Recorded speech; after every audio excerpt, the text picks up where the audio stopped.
Welcome to the Full Court Entertainment Podcast. I'm your host Sheldon Moore. That's my guy Charles Jackson. How you doing, brother? Yo, what's up, bro? Shit, I'm a little under the weather, but other than that, I'm doing good. G, how you doing? I could tell you had the sniffles Yeah. before we got on. I could definitely tell, but hey, man, you fighting through. All I gotta say is, man, Tyrese Halliburton FC, we up, bro. That's all. That's all I gotta say, man. I don't know what more. I don't know what more I gotta do. But obviously, we'll get into that way later on in the podcast.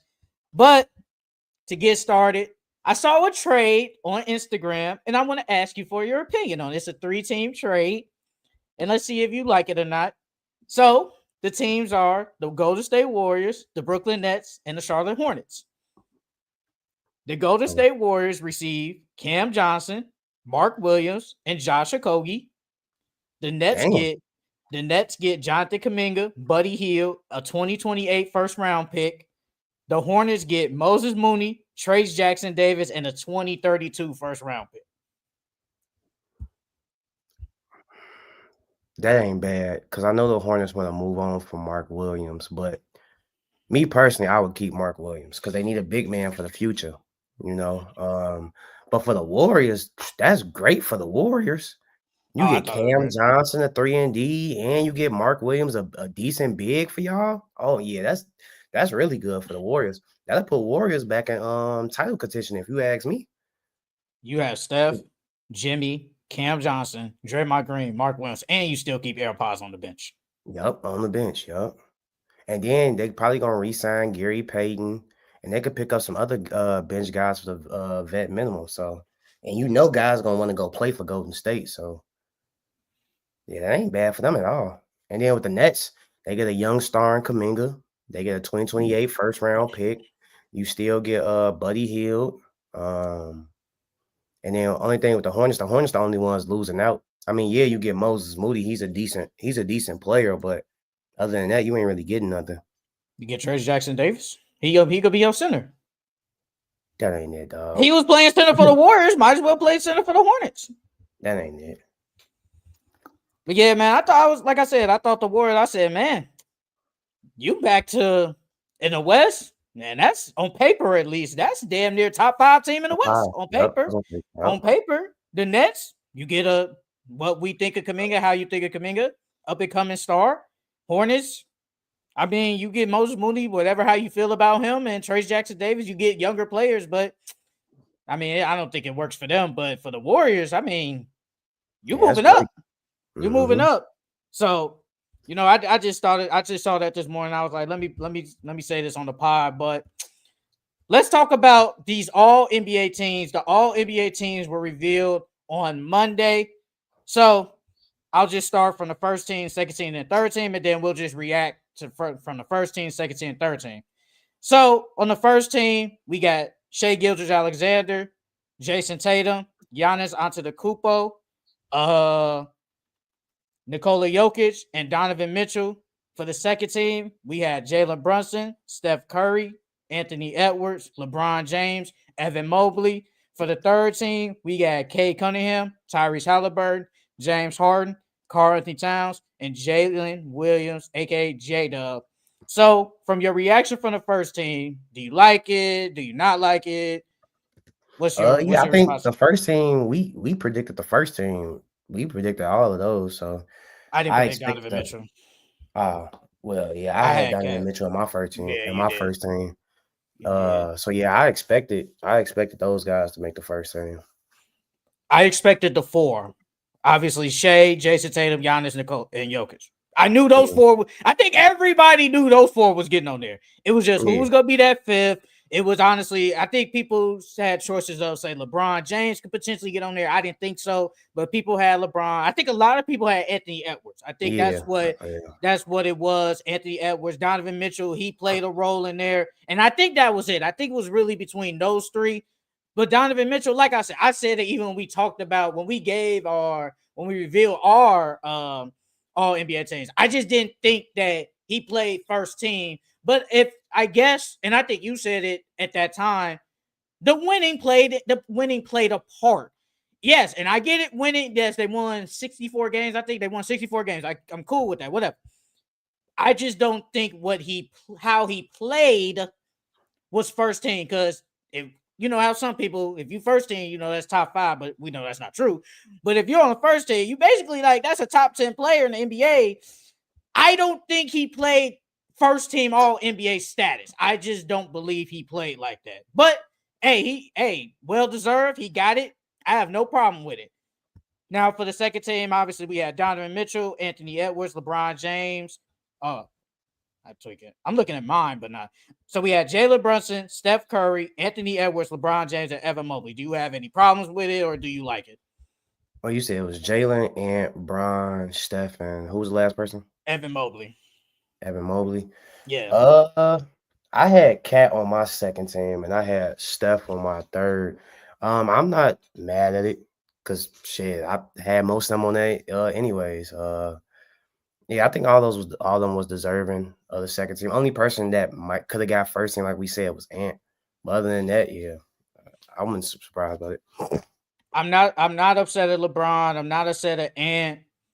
Jalen Brunson, you can argue. I have no problem. Evan Mobley, I had him off mine, obviously, but obviously the more I think about it, I probably would have put him on third. I don't think I would have put him on second. That's No, just me. second, I no. don't think I would have put him on second. Now, Steph Curry, I don't believe he was a second team All NBA.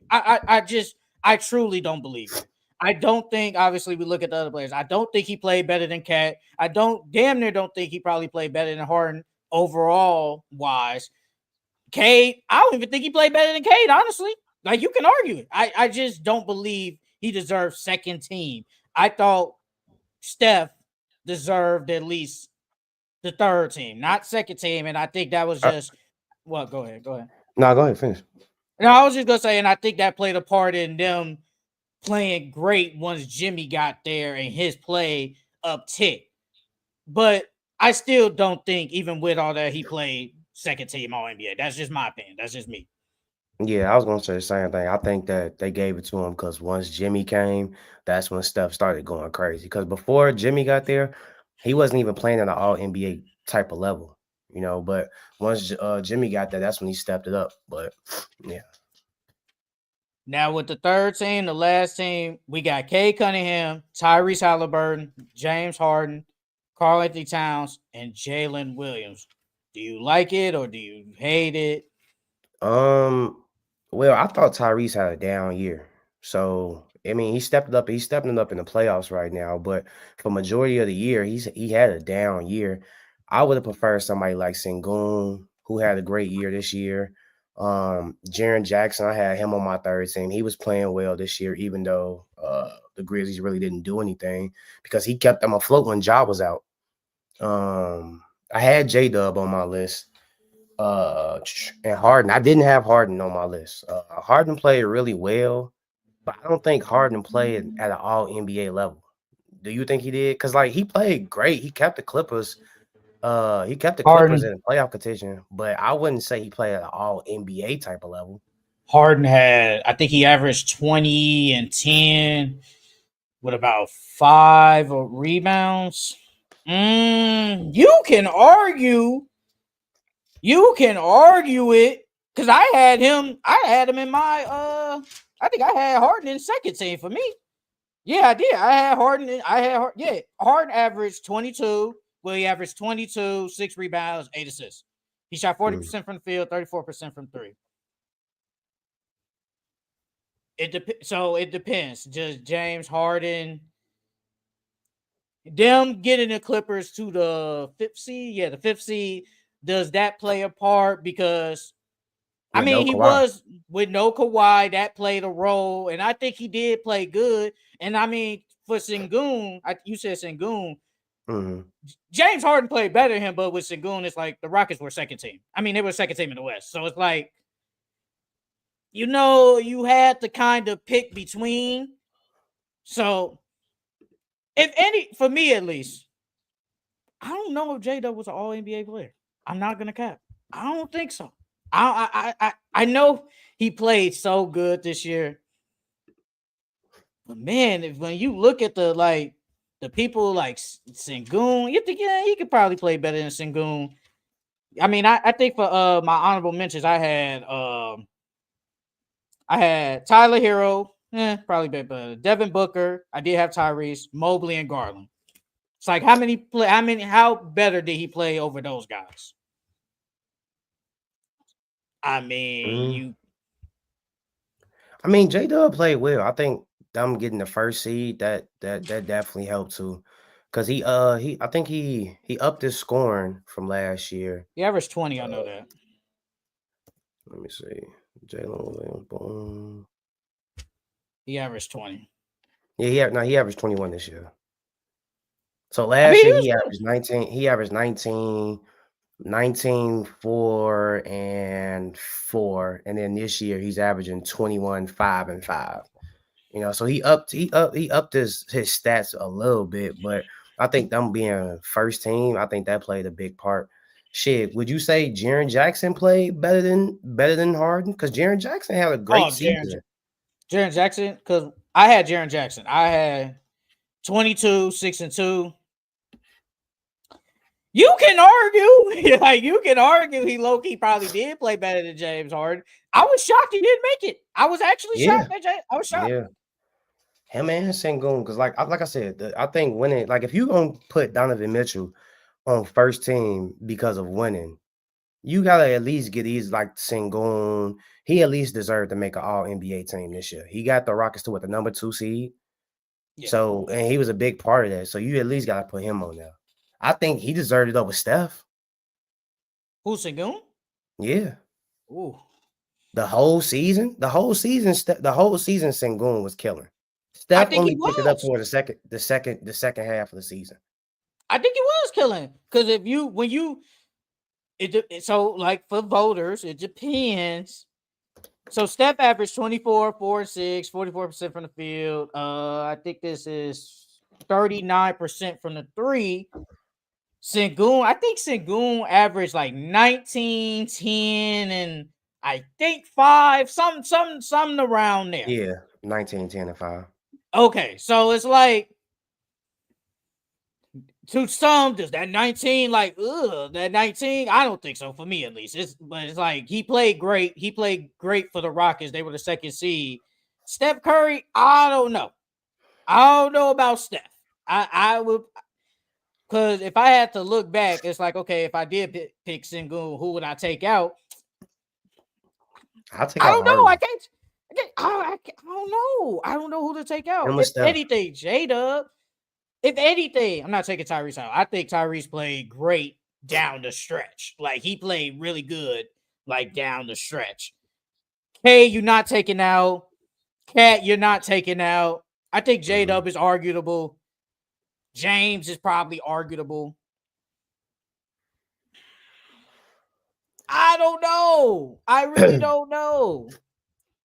I don't know. For me, you gotta play well the entire season. You just can't play well the second half of the season and have a stinkers than first half.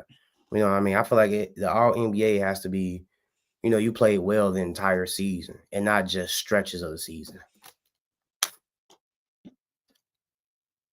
Okay, if somebody, well, what?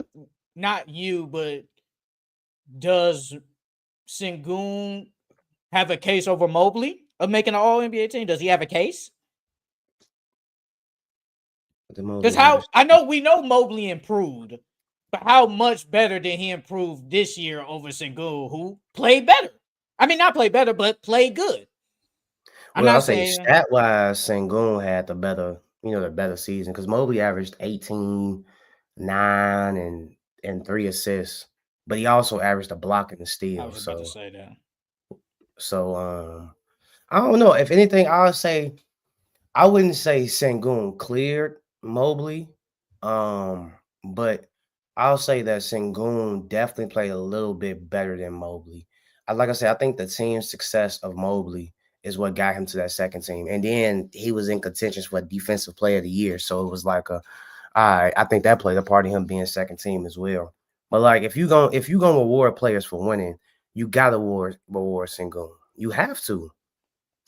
Sengun averaged 19, 10, 5, shot damn near 50% for the field.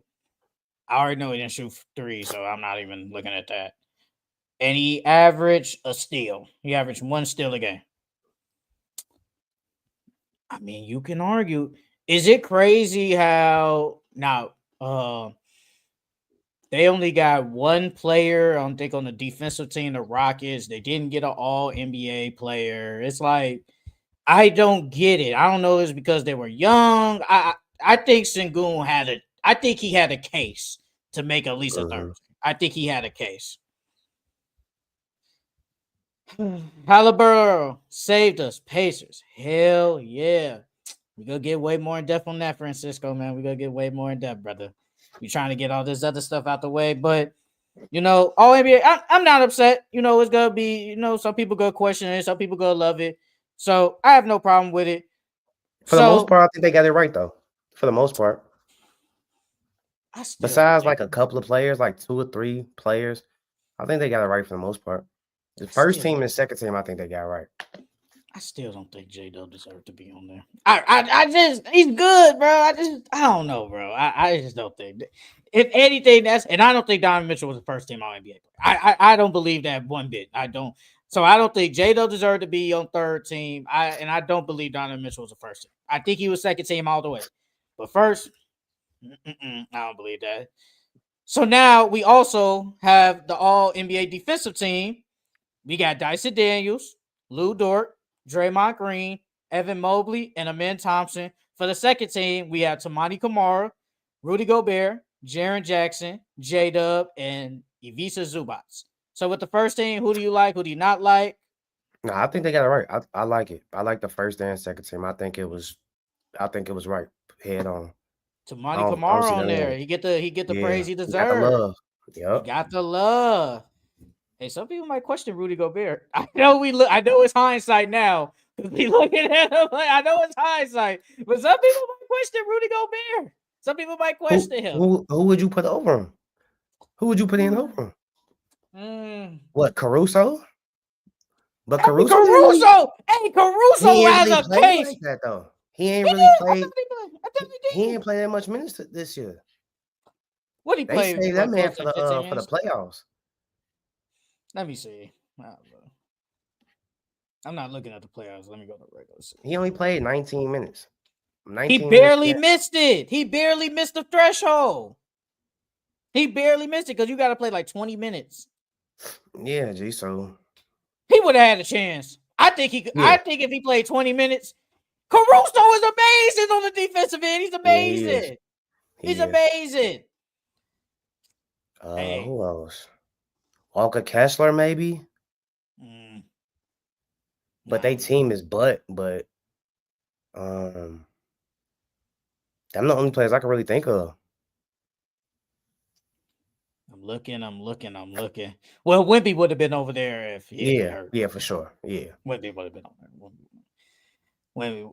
Hey, Amen Thompson, man, he has a chance of winning that Defensive Player of the Year, man. He getting the love he deserves, man. Amen Thompson, a dog, bro.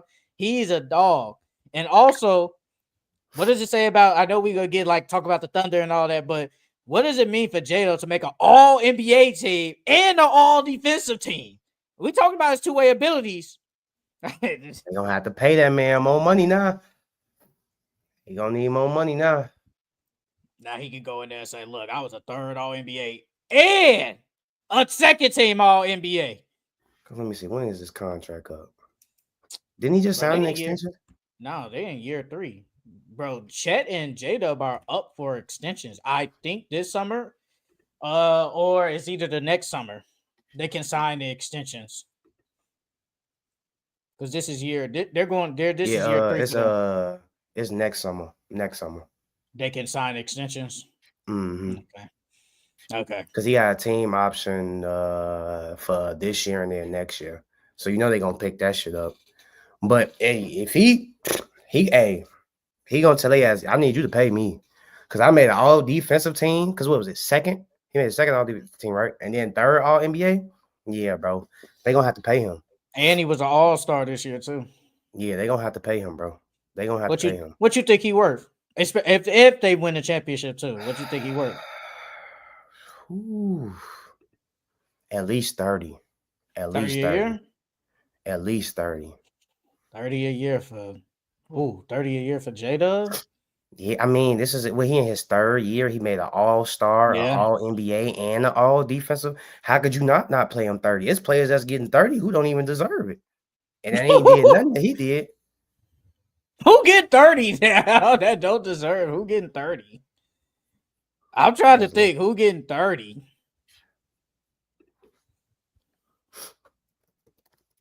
I think Jaren Jackson.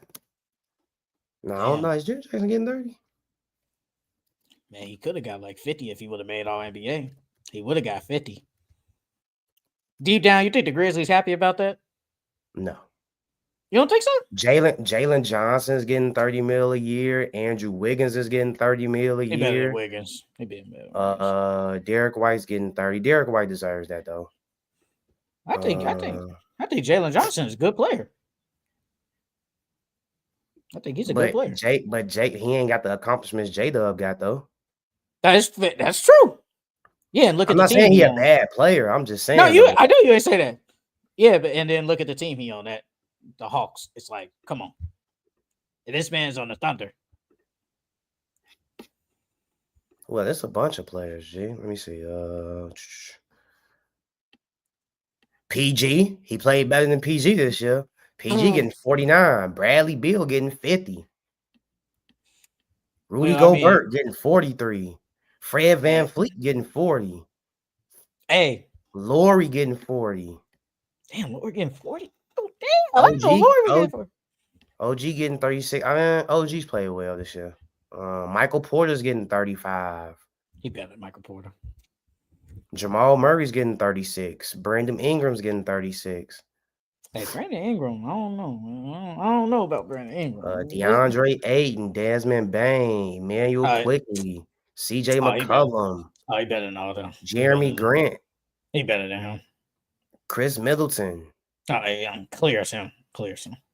Yeah, so like he at least deserved 30 for sure. I'll probably say around 38, between 36 and 38. And the same with Chet. And the same with Chet. I wouldn't give Chet 30 mil yet. I wouldn't give him 30. Well, he might get it just because of, if they win a championship and shit. But look how good he's played. Look how good he played in the Western Conference Finals. He was amazing. He was really good, low key. Like he was really good. Yeah, before he got injured, he was playing like a $30 million player. Caruso is a beast. Sheldon looked like a baby Mitchell Robinson. Nah. That's because my hair, I cut my hair a little bit. I was definitely finna say PG don't deserve nothing but shits and giggles.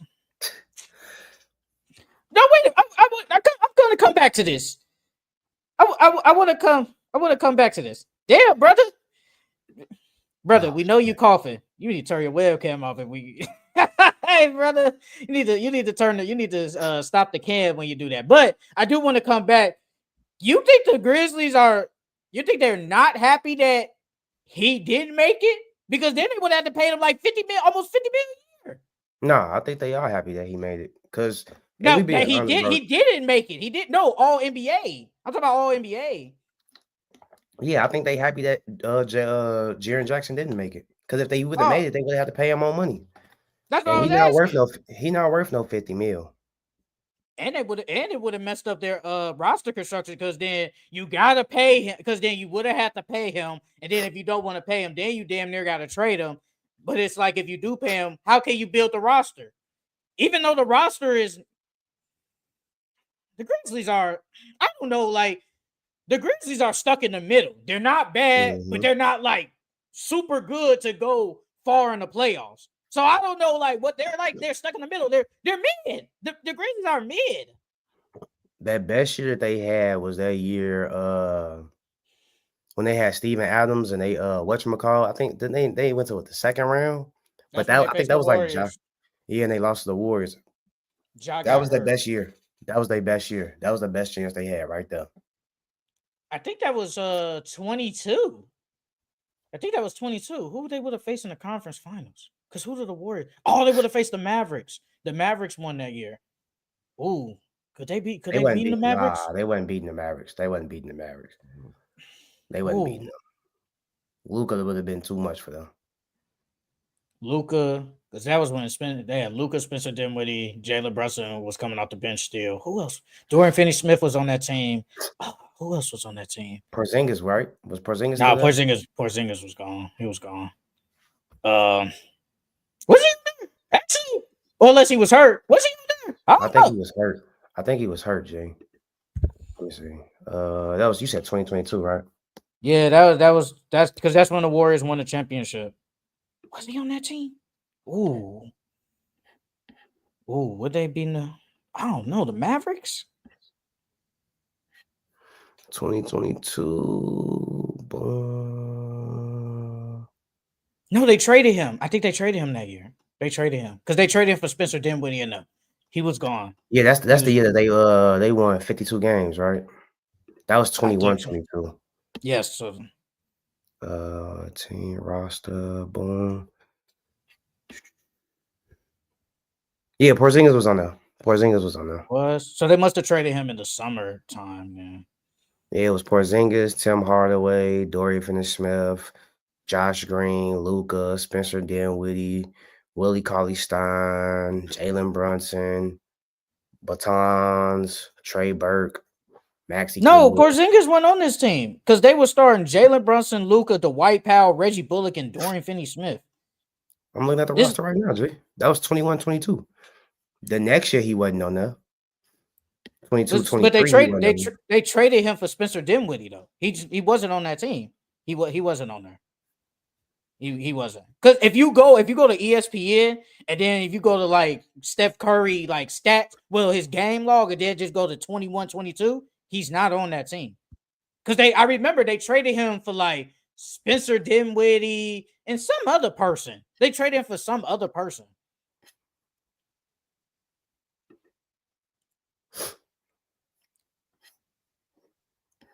Damn, I can't go. Steph Curry. Damn, where your name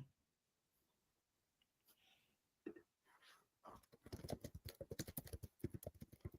So, okay, game log. This is 21. Yeah, 21-22. Yeah, they faced because they beat the Nuggets. The Warriors beat the Nuggets. They beat the Grizzlies. They beat the Mavericks, and then they beat the Celtics in the championship. Unless let me look. Let me go to game one. Because I went to game 5, so I could be wrong. Yeah, Porzingis ain't on this team. He's gone. They traded him. I think because this is when they traded for David Bertans and freaking Spencer Dinwiddie. They traded him. They traded him away. He's gone. Somehow this team made it to the finals. Freaking net.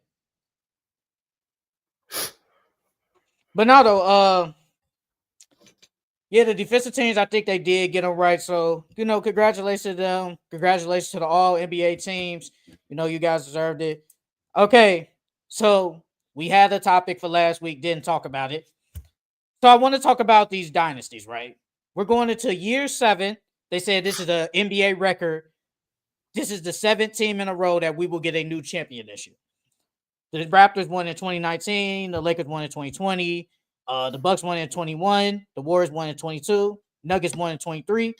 The Celtics won in 24. And from what it looks like, it's going to be either the Pacers or the Thunder. So I want to ask you, do you think we are done with the dynasties? And also a part 2 question. Do you like dynasties in the NBA? Do you like it? Well, I do think we're done with dynasties. Although OKC, the OKC and the Celtics, I feel like have the best chance to continue a dynasty because I think a dynasty you have to win at least 3 championships in like the last 4 or 5 years. I think that's it. Yeah, you gotta win at least 3 championships in 4 or 5 years. So the OKC and the Celtics have the best chance But I low key do think dynasties are over because all the teams are becoming well balanced. It's a lot of talent that's coming into the NBA where it's hard for teams to, and then with the second apron, like it's hard for teams to keep all their players together. So yeah, I think dynasties are over with.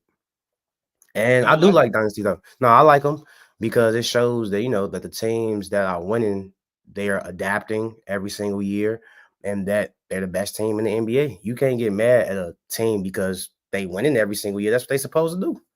I mean, I like it. Like when the Warriors was on their little dynasty run, only I liked it, but I didn't at the same time because I didn't like Steph Curry at that time. He was beating Bron. I ain't like that. But other than that, I did. I like the dynasties. do you like the I ain't parody of mad. the NBA, a new champion every year? Like you like Yeah, this new I like that parody? too. I like that too because like I said, it keeps the league competitive and it keeps everybody on their toes. You're not gonna know who's gonna win every single year. That's the only bad thing about a dynasty. You could say that you mess around and know who's gonna win every single year. But So with the dynasties, for me, I'm cool with the parody era. I think we are in a parody era because, like you said, with the new CBA, with the second apron, a lot of teams, and I think you talked about it last week with one team about they're in a luxury tax and second apron. You got to pay all that extra money. the Teams don't want Nuggets, to pay. Okay, so yeah, it was with the Nuggets. Teams don't want to pay that. They don't want to pay it. So now you either got to dismantle your team or you do keep your team together, but you got to pay extra and you get penalties with it. And I feel like now it's gonna show who can draft good. Who's gonna draft good? Because I feel like now these draft picks, they're worth way more now. Because if you don't hit on a draft pick like how the Thunder have been hitting on basically all their draft picks, you ain't gonna be good. Like the Thunder, bruh, you can honestly say from the past 5 years, I'll say 5 years. I don't think they really missed on a lot of draft picks. They probably missed on, I would say, at least less than like 6 draft picks in total from the 5 year span. They have missed on the draft pick. You hit on J Dub. You hit on freaking Chet. You hit, bro. They got Topaz just sitting here waiting. Potentially how he is, he could be amazing. So you got him. Drafted Wiggins. Drafted Isaiah Joe. You hitting on all these draft picks. Then there's some teams like the Hornets, who don't really hit on draft picks like that. And then look at them at the bottom.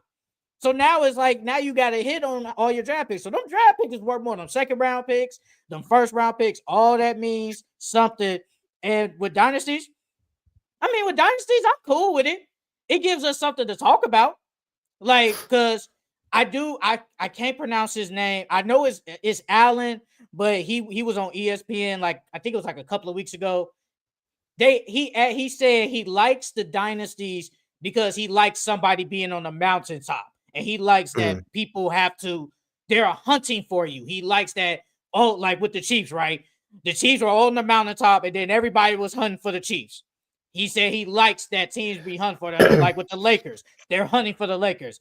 With the Heat, hunting for the Lakers. For the Heat, hunting for the Warriors. He likes that team on the mountaintop. And I was thinking in my head, I was like, that ain't the worst because I feel like you got something to play for now. Like we trying to beat y'all, but then at the same time, it's like with all these periods, and it's like, yeah, we trying to beat y'all, but it's like we ain't really trying to beat y'all because we don't even know if y'all gonna be there. But if it's like a team like the Warriors who keep being at the top every year, we really hunting for y'all because we tired of y'all winning every year. So I have no problem with dynasties. I think dynasties are cool, but the parody era, I like it. I like the parody era. So yeah, I was gonna say, but the OKC they definitely have the best opportunity to continue a dynasty because, like you said, but like they got so many draft picks, and then they got so many young players, so they can rebuild their team damn near every year.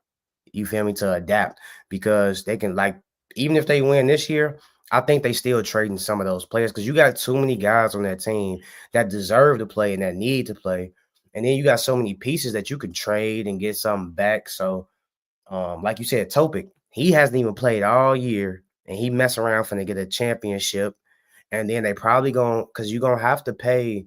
I don't know if Wiggins' contract is up this year. I haven't I looked at the think they just team's signed salary. him. They signed him and Joe to like some 4 year deals. It's not like OP, but they signed Mm, them to some deals, like team friendly type deals. So they got like their role players locked up. It's just the thing with Chet and Jada because they're gonna, the salary cap goes up every year. So you're gonna have to pay them, and then obviously SGA. And I forgot I didn't bring it up. He's supposed to get like he can sign like a 4-year, two something, or he can sign a 5-year, $300 million contract now. So then you got to pay him. So there you got all Oh, these bro, they low people. key set. They low key. I'm looking at their little team salary right now, bro. They low key set for like until 2026. They low key set. So next year they set. In 2026 is when they gonna have to start making moves because, like you said, Chet, J-Dub, they contracts up by then. Kendrick Williams, Kason Wallace, needs to get paid by the end. So they low key And they set. still got Caruso and Isaiah Hartenstein on good deals. Like the Mm-hmm. Thunder are set up.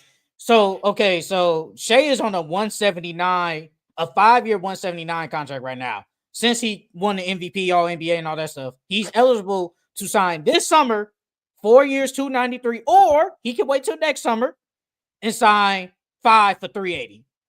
And I did the I math. It's not. I think it's like a 3 mil difference. It's just you get if the extra year. low key, if I'm him, I mean, because this is just me personally. I'll take a pay cut like Jalen Brunson did. He took a team friendly deal. I'll do that. That way you can still set your team up for the future and y'all can keep rebuilding. Because they, like I said, they have a chance to create a dynasty. They have a really good chance. And if you take all that money, it makes your chances slimmer. That window becomes smaller because now you can't pay guys that need to get paid, and you might have to trade guys, and you might get lesser pieces back. Like if I'm him, I'm taking a team friendly deal so we can keep building on this. So the 293 for 4 is 73. I the three what is it? 380 for 5.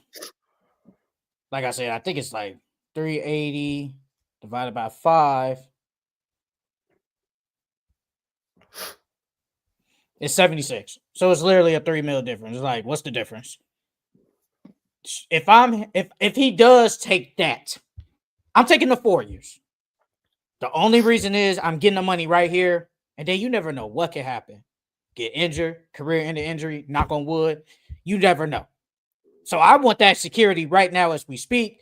But also, like you just said, take the pay cut to potentially save money so we can keep this thing going. And Shea, from how he looks and how he is around his teammates, he said that they hang out together all the time. They go shopping, yada, yada. He looks like the type of guy that pulls a Jalen Brunson and takes a pay cut. He looks like it. But we won't Mhm. know until this summer. But if they do keep it together, he probably should. If he thinks like we can win, especially if they do win it this year, he's probably thinking, bro, we could. Bro, I'm only 26. J Dub only like 24. Chet only 23. So we not even in our primes yet, and we already dead, and we Mhm. just won. And it's like, what can the league do to us if I take a pay cut and we can sign good players? So I mean, if I'm him, it depends. Because Jalen Brunson took low-key a massive pay cut. He took like a $112 million pay cut. That's a massive pay cut. I could see Shay doing that though. I could see him because he got think he got endorsement deals with Skims and he's with Puma, right? Or who's he with? I thought it was with Reebok. Reebok. He's with Reebok, so like his endorsement deals, he already getting a lot of money off the court. Like I could see him taking a big pay cut like that. What about Chet and J Dub? Or you think they just getting their money now because this I their think I first think they gonna contract? get their money. Yeah, I think because since this is their first contract, I think they gonna take all their money for sure. They not taking no. If anybody had take a pay cut, probably Jalen Williams because he seems like the type of guy like, I'm already a millionaire, so I'm already gonna get over 100 million. So like, I'm not tripping on a couple of million less. Like I could see him doing that. But Chet taking that bag. Man, I was definitely gonna say PG on dessert. No, that's not done. Okay, see all the way. Dynasties are boring, especially with back-to-back chips. I'm not disregarding their talent or the work they put in, but I like the competitive nature of winning new teams winning. not disrespecting their talent of the word they put in. I mean, bro, I feel like to a degree, some leagues they do like dynasties, bro. They like that team on the top, and they like teams saying making moves to go hunt them. Like we just saw it. We just saw it this past year. The Celtics won a championship. They were on the way of being a dynasty. What did the Knicks do? Made the moves to go beat them because they was like, hey, we gotta go beat the Celtics. Look what they did. They beat the Celtics. So I think teams like that, and especially if hypothetically if the Celtics did win again, they was like, yeah, we gotta beat Boston now. We gotta make even more moves. We gotta switch it up. And I think the league likes. I think they like that. I think some leagues do like that one team, that one dominant team. I just feel like you just can't be like super OP like the Warriors. Like we know the Warriors were OP. Like we just know Yes. the Warriors were Thanos. Like there's nothing you could do. Like there was really nothing you can do. Like they in the playoffs, bro. What did they go? That one playoffs. What was that? I think it was 2016 or 17. One of the years they went back to back, bro. I think they went like 16-1. What? Like, come on, man. What we doing? We can't. There's nothing you can do. Like, what can we, bro? How can we beat a team with Steph Curry, Kevin Durant, Draymond Green, and Klay Thompson all in their primes? What can I not do? What? I can't do anything about that. So it's like, I don't know. But that's why they made the second apron, because they was like, we don't want to deal with this no more. We don't want to deal with another super team Golden State Warriors. You can do it. Got to pay the price for it, though. I got a question. If you're an owner, you see the Celtics win a championship, right? You see them win it again. Now, mind you, the salary, it keeps going up. Then you got to pay all these taxes, luxury taxes. You get like your draft picks get frozen. Can't get nobody from the buyout. Now, this is after you win the second championship. Do you run this team back again to pay the fines? Or do you say, look, man, it's too much. It's too much money. I don't want to pay it. I think it's time to break it up. No, I think you retool. Like for instance, like this season, the Celtics are after this season, Celtics are finna retool. They finna trade. Well, I believe they'll trade Porzingis and Drew Holiday. But if you won 2 out of the 2 championships back to back, I think you should retool because by then teams have already figured you out. You see what the Warriors did. They won their 2, and then they went what they go do? Go get Kevin Durant. You know what I mean? Because they knew teams already started to figure them out, so they need to do something different in order to keep winning. So if the Celtics were to do that, I think you should retool. I definitely think you should retool because teams have already figured you out by now. They got over 160 games of you in that team. So, it's not going to be the same that third season. Sham said this might be the craziest offseason ever with trades and stuff like that. And he said that, the Celtics he said this roster is going to be different. He said it, and then I think a lot of people with expectations, especially with this new ownership they got, and they're probably going to trade somebody.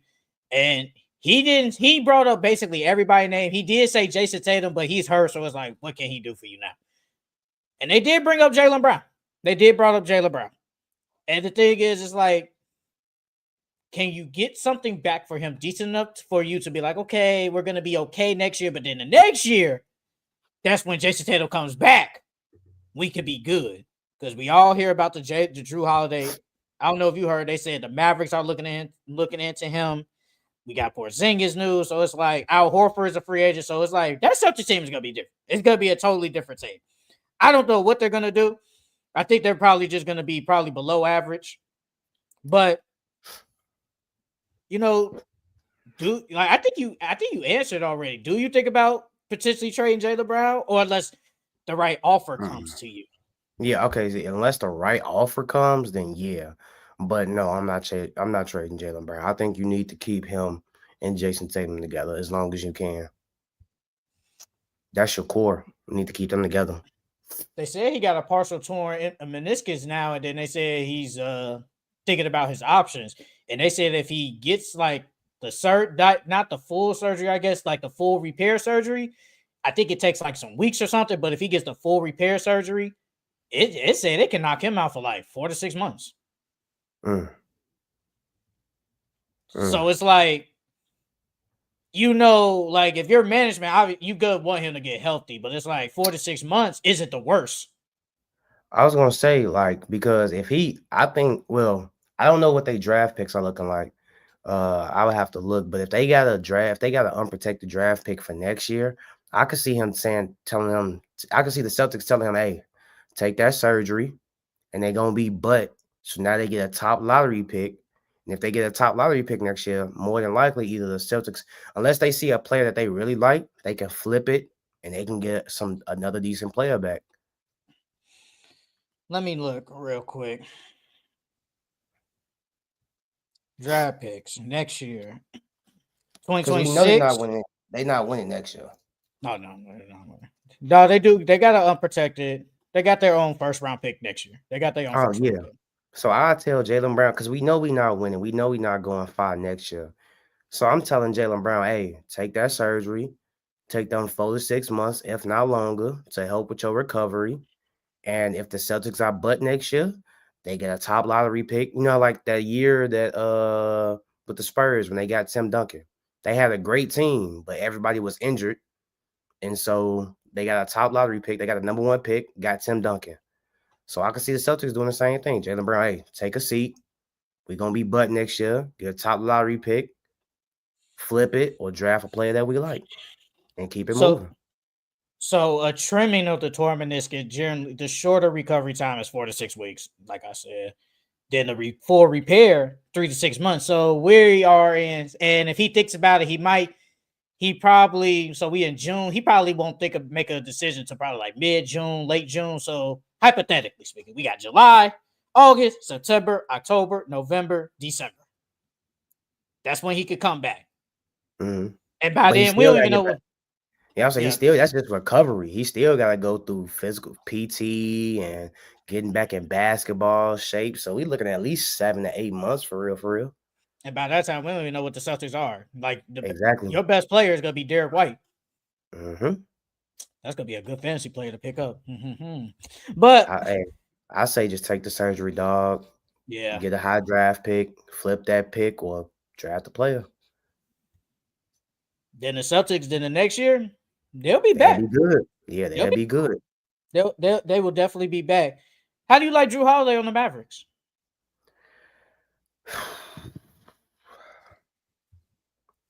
It's not bad. But what are you gonna do? You gonna bring Cooper off the bench? Because I feel like Drew needs to start. It'd be Drew, Kyrie, AD, Derek Lively, and then who's that? They small forward. Cooper Flag, man. You start Cooper over PJ? I would. Now depends on if you're the Mavericks ownership. Okay, we already know they're picking Cooper Flag. We know this. So do you want PJ to come off the bench? Or ownership might say, you know what? Let's bring Cooper Flag off the bench for now, at least. Or do you trade PJ Washington? Do you trade him? Because I think he has 1 year left on his deal. So he's an expiring contract. Me personally, I bring Cooper off the bench only because, he's a rookie. And then on top of that, if you put in Cooper Flag versus the second unit of other teams, I think he would dominate and do well. So then not only will that give him confidence, they can do like this. They can bring him off the bench for the first half of the season, and before the trade deadline, trade PJ. That way Cooper can get his confidence up playing against the second units. You can see him dominate and show his skill set. And now since his confidence is up towards the second half of the season when we're making a playoff run, he's going to start playing well. And then that gives him time to adjust to the NBA, learn their defensive schemes, offensive schemes, and stuff like that. So that's what I would do, at least. Oh, we forgetting about Clay. Yeah, and Clay. I forgot about that dude, bro. He's so butt we can't hear. We keep forgetting about him. I forgot it because you said Drew, Kyrie. You said Drew, Kyrie. You said Drew, Kyrie, Cooper, AD, and Derek Lively. But I think they said they wanted a guard to basically be in place because they said they're looking at Chris Paul, Drew Holiday, and Lonzo Ball. I like Lonzo for them. I love Lonzo for them. I love it. I like. Yeah, that's a good pick. You already know where I think he should go. I don't know. I don't The know. Nuggets. The Oh Nuggets. yeah. You did say the Nuggets. You did say the Nuggets. I mean, the Mavericks ain't the worst. The Mavericks ain't No, the it's not. worst. It's not. I like it for him. That'll be a decent pickup for them too. Why you say not Chris Paul? Chris Paul is just starting until Bro, he's Kyrie too comes back. old, bro. He's too. Don't He get me wrong. does. Chris Paul is still playing at a decent level, but he is too old now, dog. He just played 82 games. He just played 82 games. He too old, dog. What do we expect 40-year-old Chris Paul to do? All we expect you to do is just play, give us probably 10 points, 8, 9 assists, play some decent enough defense, and that's it. He can't even play D no more, G. He played good enough. I think he played okay. He If wasn't they the get best. him, they gonna like just how they attack Luka. They just gonna attack Chris Paul every single time, bro. You gotta do what you gotta do. I don't think it's. But I'd rather them get a Drew Holiday or Alonzo, because that's what they need. They need somebody that's gonna stop the other opposing, not stop, but at least slow down the opposing team's guards. And Drew Holiday and Alonzo can do that. Chris Paul cannot do that. But then once Kyrie come back, Lonzo just go on the bench. Well, he been on the bench a lot, so it's like it doesn't really matter. Me personally, I could put Clay ass on the bench. I'm putting Clay on the bench, bro. But you need that. Well, Lonzo's good shooter. Good shooter. He's a good shooter. That's what I'm not saying. as good as Clay though.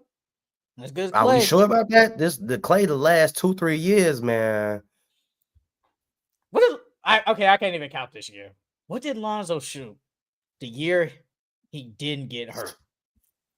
I mean, the year, what was that, 21? I think that was 21. What year did he shoot in 21? That first year with the Bulls. Because I don't count this year. That first year, he shot 3 for 7 from 3 on 42%. Damn. 3 for 7? Yep, 3 for 3. He took 7 threes and hit 3 a game. Clay was 3 for 7 for 39. Hey, it's kind of that's a big day. That the 3%. That's a big difference, dog. That's a big difference. Clay gave you 14. I mean, you have Lonzo and Lonzo's better defensively. So, oh yes, he's way better defensively. Ooh, yeah. Who your backup? Who your backup point guard? Who's the backup point? They got what's bro name? Brandon Williams. He decent. He really good. He's good. I think he deserves some more take. Brandon Williams. I think that's bro name.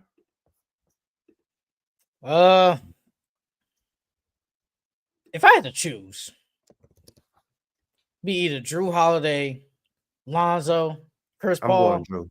I'm going Drew. Hey, look, I go Drew. But I feel like Chris Paul, it doesn't make it a hard decision, though. Because you was like, I put Clay on the bench, so you instantly put him on the bench. But I feel like with Drew, it's like, once Kyrie comes back, you got to put somebody on the bench. With Chris Paul, we can easily put him on the bench. Easily.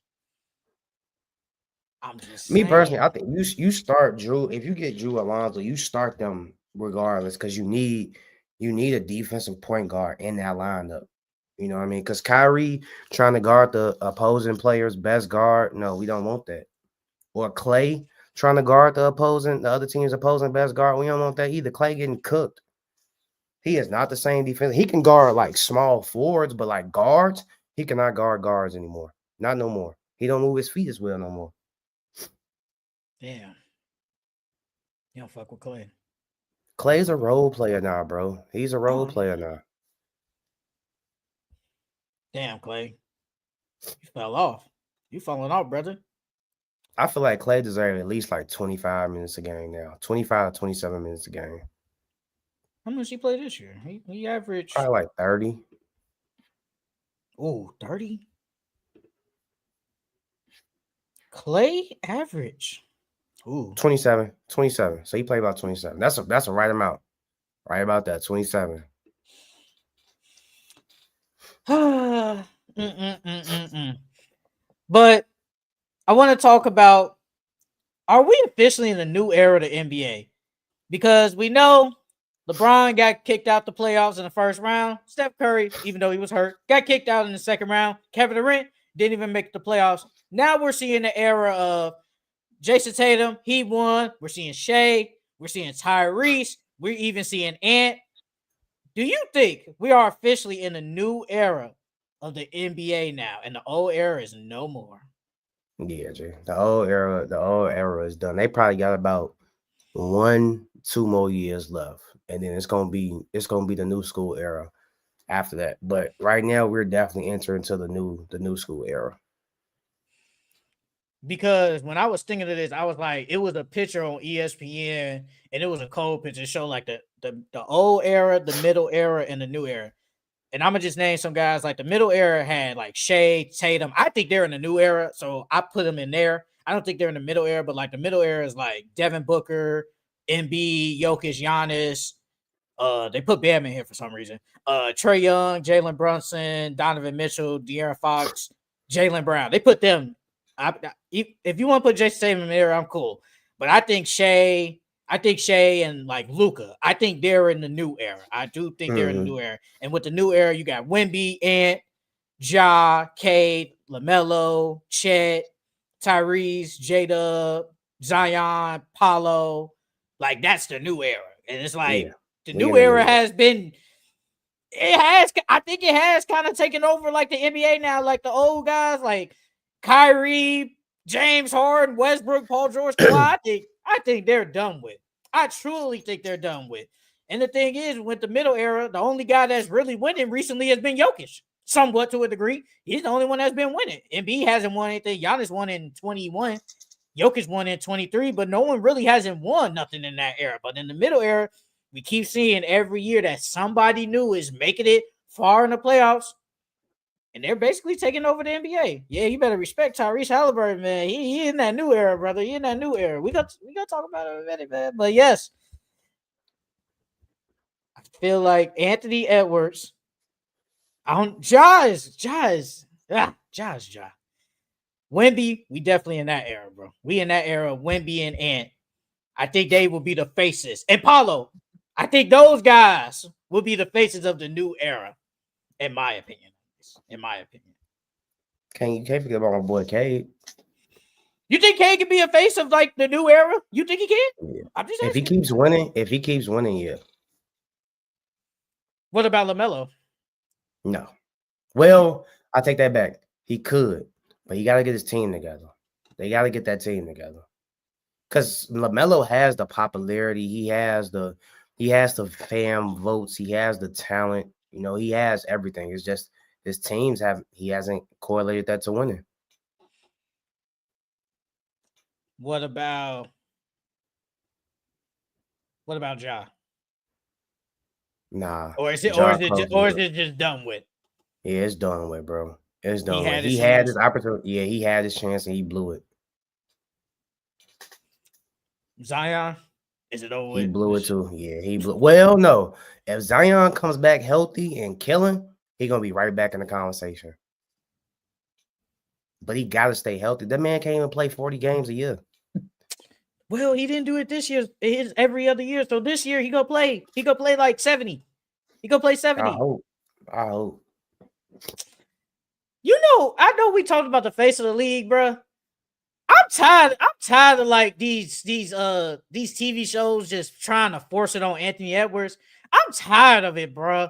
Like he said he doesn't want to be it, but they keep forcing it on him. They keep forcing Because on him. he's the best one, G. He's charismatic. He has the energy. He has the vibe. Like he has everything. Young people look up to him. Like he literally has the it factor. That's why. What other player besides Ant has all that it factor? Nobody. Tyrese He the Halliburton. only one. I'm just saying, he's done more than Ant, low key. That man is not relatable If though. we being That man, honest, he's not relatable. Ant's more relatable than him. just You because gotta he's think on about it. Twitch. LeBron is relatable. Steph is relatable. Tyrese is not relatable. Ant's relatable. Tyrese is not relatable. All I'm saying is he's done more than Ant. And they say he's not a superstar. That's all I'm saying. And I swear to God, we're switching up on Anthony Edwards now. Now that he lost, now we're saying, oh, he's not that. He may not be that. He may not be that guy. We may have put too much pressure because he's still that guy. Because I swear to God, people last year said he was the next Michael Jordan. That's what y'all did. That's what people did. They said he's the next Michael Jordan. Now that he lost again, I don't know. But when I'm looking at Tyrese Halliburton, who's about to go to the finals, I'm hearing Stephen A. Smith said out his own mouth, I have to rewind it. He said before the season started, it was a question mark if Tyrese Halliburton was the face of the Indiana Pacers. There was no way. When I heard him say that, I was like, bro, you're lying. You're lying. Either you just don't watch them or care about them, or you just lie. There's no way you say that. Well, he thought it was Siakam? No, he just did say you could have thought about it. That's what I'm saying. He's basically saying before the season started, you really didn't know who was the face of the Indiana Pacers. Mm-hmm. But we all knew it was Tyrese Halliburton. We all knew that. Sheldon, what did you just say? Stop the cap. Nobody wants Tyrese as face of the league. All right, now when he win this ring. Even if he do win a ring, I still don't think they're going to make him the face of the league, bro. All right, but if he wins a ring, because I want all that. I want y'all, not you. I'm just saying I want people to stay consistent. Y'all hyping up Anthony Edwards and been smacked in the conference finals back to back. And if Tyrese Halliburton wins a ring, I want at least that superstar status. I at least want that. Because Ant ain't done nothing. What has Ant done? He ain't done nothing. And I think he's the best shooting guard in the league. But if we're going with that, what has Anthony Edwards done? He ain't done nothing. So I want y'all to keep that. Because Anthony Edwards has been in back-to-back conference finals. Tyrese been in back-to-back conference finals. And he going to the finals. And he could potentially win. So I want that same. The series ain't over yet, dog. They got to win tonight. It ain't over yet. It ain't over until they win, dog. All right, brother. It ain't over until they win. All right. They do have a really good chance of going to the finals, but it ain't over yet, dog. All right, brother. You think that. Because what was that list? Stephen A. Smith, and I want to ask you. Let me see if I can find it real quick. Then we'll get into the Timberwolves and the Thunder series. Let me see. Because he put out like his little list the other day.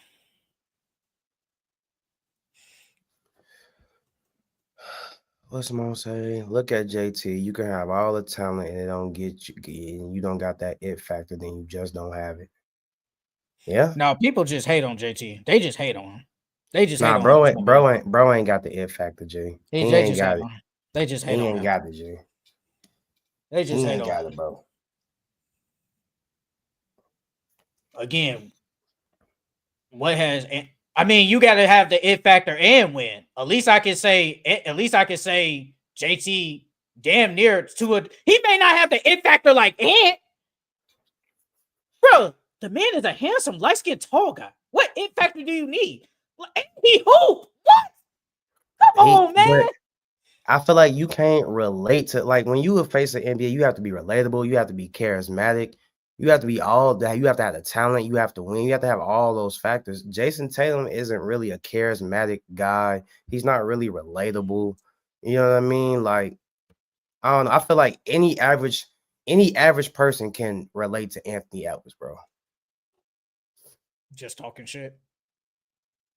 I mean, not only that, like, look, he real when he talk. You know what I mean? He's not trying to sugarcoat anything. He's not trying to make you like him. Like, it feels like when Jason Tatum talks or he does these interviews, it's like, I want you to like me, not I'm just being myself. You know what I mean? And then like what Anthony Edwards did when he won against the Lakers, he went out in LA talking shit, walking down the street. Like, Jason Tatum wouldn't do no shit like that. Like, Ant is a real nigga. Like, he's a real nigga. I don't view Jason Tatum as no real nigga. I don't think LeBron is going down the street talking shit. But He don't do that. LeBron's more relatable. The shit that LeBron does for his community, him growing up in Akron, Ohio, coming from nothing, having a single parent household, like that's relatable to a lot of people. Even though Jason Tatum, he did have a single parent household, things of that nature. But LeBron's more charismatic than him, though. That's what sets them apart. Hey, I heard from Kendrick Perkins, you gotta be married. That's No, what he said. I don't know what What he he talking said. about. Hey, I'm just What he talking saying. about, bro.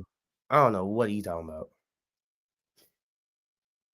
That's what he said. Hey, he said, you saw that. You saw he said that. I don't think that matters, bro. I do not think that matters. Because he was just saying, when you look at all the players that have been like the face of this or whatever, they all basically had like a girlfriend or just been married. Because he said, you look at Kobe Ain't Bryant. got a girlfriend. He got about 4 of them. And I think that's what, to a degree, I think that's what the NBA just doesn't like, that you out here just basically just having sex with anybody.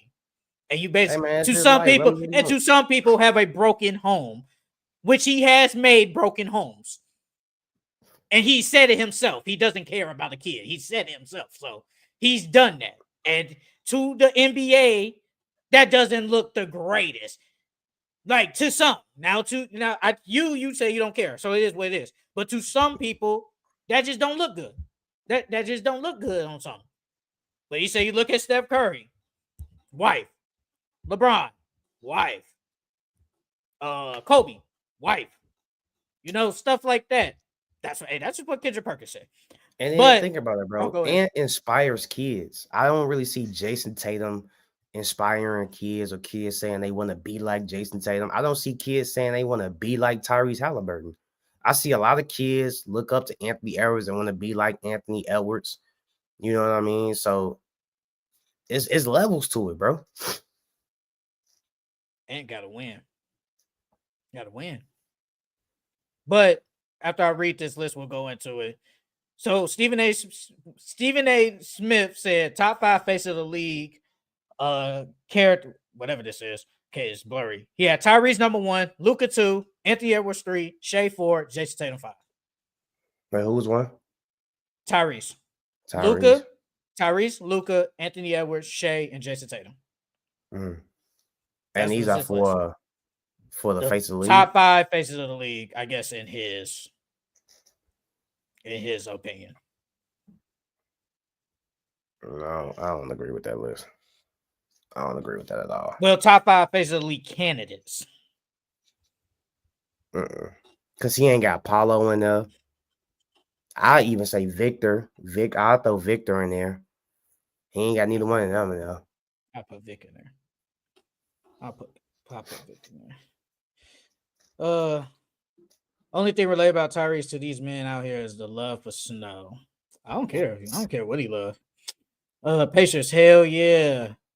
Ant is overrated because it has MJ aura, and that's it. I have always said that Brunson, for example, is not the face of the league because that man is ugly as hell. 0 aura.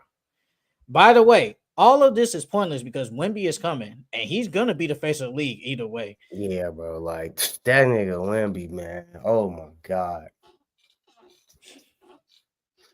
Well, Wemby has to make the playoffs first. He has to make the playoffs. He gonna do that next year. If they do what we think they gonna do this offseason, he's definitely making the playoffs next year. If they get KD, they damn near might make the Western Conference. Or Giannis, they damn near might make the Western Conference Finals or the Finals. All right, let's get into it. The Oklahoma City Thunder and the Minnesota Timberwolves. The Thunder won the series 4-1, belt to ass in Game 5, beat them by 30 points. The Thunder were basically the better team all in this series from Game 1 basically all the way up to Game 4. They got blown out by 40 in Game 3. It is what it is. But the Thunder are heading to the NBA Finals for the first time in 15 years, I think. I think it's 15 years. So, what is your takeaway from this OKC and Minnesota Timberwolves series? Well, the first game was a blowout. The second game, the Thunder won that by double digits. That third game, the Timberwolves went out there and beat them by 40. And then that third game they lost by the fourth game they lost by 2. And then that's the game that Ant took 2 shots at half. I mean, by halftime. Like, if they would have won that game, I think this would have been a different series. I still think OKC would have won, but I think it would have been a different series. And since they lost that game 4 by 2 points, I think after that they was like, bro, it's over with. Because when you could tell when they went out there the next game, bro, last game, it looked like they didn't even want to be out there. It looked like they was just out there because they had to go play. You know what I mean? Because ain't no way this is a win or lose game, and y'all go out there and get 30 piece. Like, it looked like they weren't even trying out there, bro. It looked like they was just chucking up shots so we can hurry up and get this game over with, bro. But yeah, this was a dominant series by the Thunder. The Timberwolves, they had a shot at it, but they got deflated after they didn't win game 4, and it was downhill from there. I did pick the Timberwolves to win because I thought the team was good enough to be able. The offense was good. Julius Randle was coming into that series having played his best playoffs ever, and I was wrong. I thought Julius Randle was overall in the series. He just wasn't good. Like, he had 2 really bad stinkers. He had 5 points in game 2, and then 5 points in game 4. And Anthony Edwards, like you said, he only attempted 2 shots. And before I go, I do want to ask you, did you like his comments when he said that after game 4, how he really wasn't bad? It's just he gave him Made what the the right defense was. plays. Yeah, you like that from him? No, I don't. I don't like that at all because your job out there on this team is not to make the. I mean, of course, as a basketball player, you want to make the right plays. I'm not discrediting him for that. But the thing is, Anthony Edwards, you're our best scorer. You're our superstar. We don't need you taking 2 shots at half. I'd rather you go 0 for 14 at half than only taking 2 shots, bro. We need you out there to score and to dominate. We don't need you out there acting like LeBron. We need you out there acting like Kobe and MJ taking 15 shots at halftime. You know what I mean? Because if Ant would have got it rolling in that first half, they probably would have won that game. But then you tried to turn it on late and it didn't work. It didn't work at all. Ain't no way that Kill Alexander has more shot attempts than you, bro. There's no way. I said it. I did it when I did the reaction. I said this is the game they got contributions from the others. Jaden McDaniels had 22 in game 4. Nikhil had 23. Nikhil, Dante had Dante, 21. Even Nas had 11. And Terrence Shannon, who mhm, was great the 2 15. games. No, well, this is in game 4. I'm talking about game Oh, 4. He had 9. But your best players, Julius Randle, was 1 for 7 for 5 points, and Anthony Edwards 5 for 13 for 16. So it's like, if y'all just do anything, y'all probably win the game. And the mhm. thing is, it took Shea for 40, Jada for 34, and Chet for 21, and they still only won by 2 points. Still only won by 2. So if y'all would have done anything, this series could have been totally different. It could have been 2-2. But y'all sold. I think, and I said Anthony Edwards sold the game. I truly Yep. believe he did. And like, I get it. He said he get the defense gave him what they gave him, but at the same time, brother, you can score. Yeah. And then how we talk about, like, superstars and all that. And I do think Anthony Edwards is like a superstar. I do believe that. But when we talk about these superstars, it don't matter who in front of you, bro. A superstar gonna get his regardless. And he didn't get his. Like you say, he tried to turn up late, didn't work, and then y'all lost. Then we go into game 5. I said right after they lost that game, I said all hope was lost. Bro, I turned They it off snatched after their the heart. first quarter. I turned it off after the first quarter, bro. Because I already saw how it was gonna go. It was 26-9 after the first quarter. I said, forget this game, bro. Ain't no point in watching this game. And I hopped on 2K. I like, ain't no point. They got 30 piece at half. The game was over, bro. If they really wanted to, they probably could beat them by 50. Real talk. Like, Yeah. I'm dead serious. They probably could have beat them by 50. And it's embarrassing. Like, it's really embarrassing how you guys go into a must-win game and y'all put up this BS.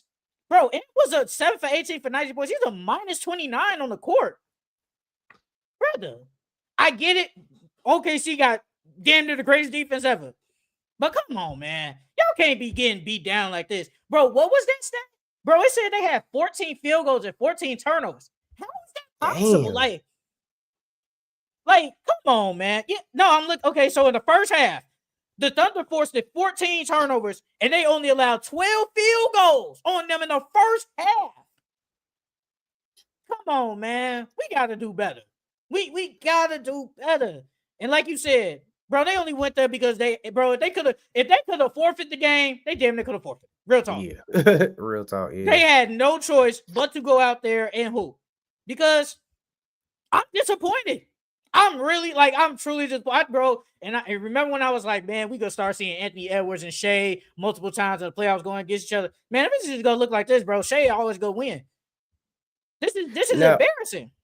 Now, granted, like you said, the OKC, they do have one of the best defenses ever. You know what I mean? But every time Ant had the ball, bro, he was seeing at least 2 to 3 defenders every single time. You know what I mean? And that's why I felt like he was more passive. But, bro, you better shoot over them double teams and them triple team, bro. We need you to shoot, bro. And so now it's like, okay, we got Anthony Edwards locked down. And then you try to dump it off to Julius Randle, bro. He's forcing the ball up. I'm like, bro, you played so well in the first 2 series. And now this series, you act like you don't even know how to hoop no more, bro. Like, you going up on double teams and triple teams. Like last night, bro, I seen him try to lay the ball up over Chet, Luke Dort, and somebody else. I can't remember who the other. I think it was some other person. I can't remember who. I'm like, bro, you got somebody wide open in the corner for a 3. Why are you trying to take it up on 3 people, bro? That makes no sense. And then, like, him having, this is why I say I think they should have went big. Because even though he's stronger and bigger than Chet, you can hit Chet in the chest or whatever like that, and he gonna move, but he's so damn long, even if you're trying to go up, he's still right there to contest and block your shot. So it's like it was just that offense was all bad, bro. It was all bad this series. And the only reason it gave me hope after game 3, because if you watch the first 2 games, they were with the Thunder all the time in the first half. It was just that third quarter. Thunder killed them, couldn't recover from it. Game 3, like you said, blow them out by 40. So I'm like, man, you got the confidence on your side. You bring in Terrence Shannon, who was damn near amazing off the bench for them in game 3. I'm thinking, like, man, if they played damn near like that, you know, they could damn near tie the series up. But the stars didn't play good. Like, your star players, bro, there is no reason why Julius Randle give me 5. Now I'm looking on timeline to say, this the Julius Randle I know. You just was proving people wrong. Now you proving people right. Like, what we doing? And Anthony Edwards, now people are like, are you him now? Because you can't be kind of inconsistent. Like, you can't be having these stinkers, bro. Like, superstars really don't have stinkers like this. Like, they don't have that in these playoffs games. And this is the second time you made it to the Western Conference Finals. And you are kind of disappointed to an extent. You kind of have. But the Thunder, hey, give the Thunder credit. Like you said, bro, they was throwing double teams. They said, look, we're gonna let everybody else kill us. If they kill us, we'll live with it. But we ain't gonna let you go off. And that's exactly what they did in game 4. They said, look. Go ahead. I was gonna say, because if they let Ant go off, bro, it's gonna bring confidence to everybody on the team. And once that happens, everybody's gonna be playing with the defense gonna play better, and the role players are gonna play better because now Ant's giving them confidence. You take Ant away, now you gotta rely on Dante DiVincenzo, Jaden McDaniels, Nas Reed, Rudy Gobert to score. And if they ain't scoring, they gonna get down. They gonna like, man, I missed the last 4 shots.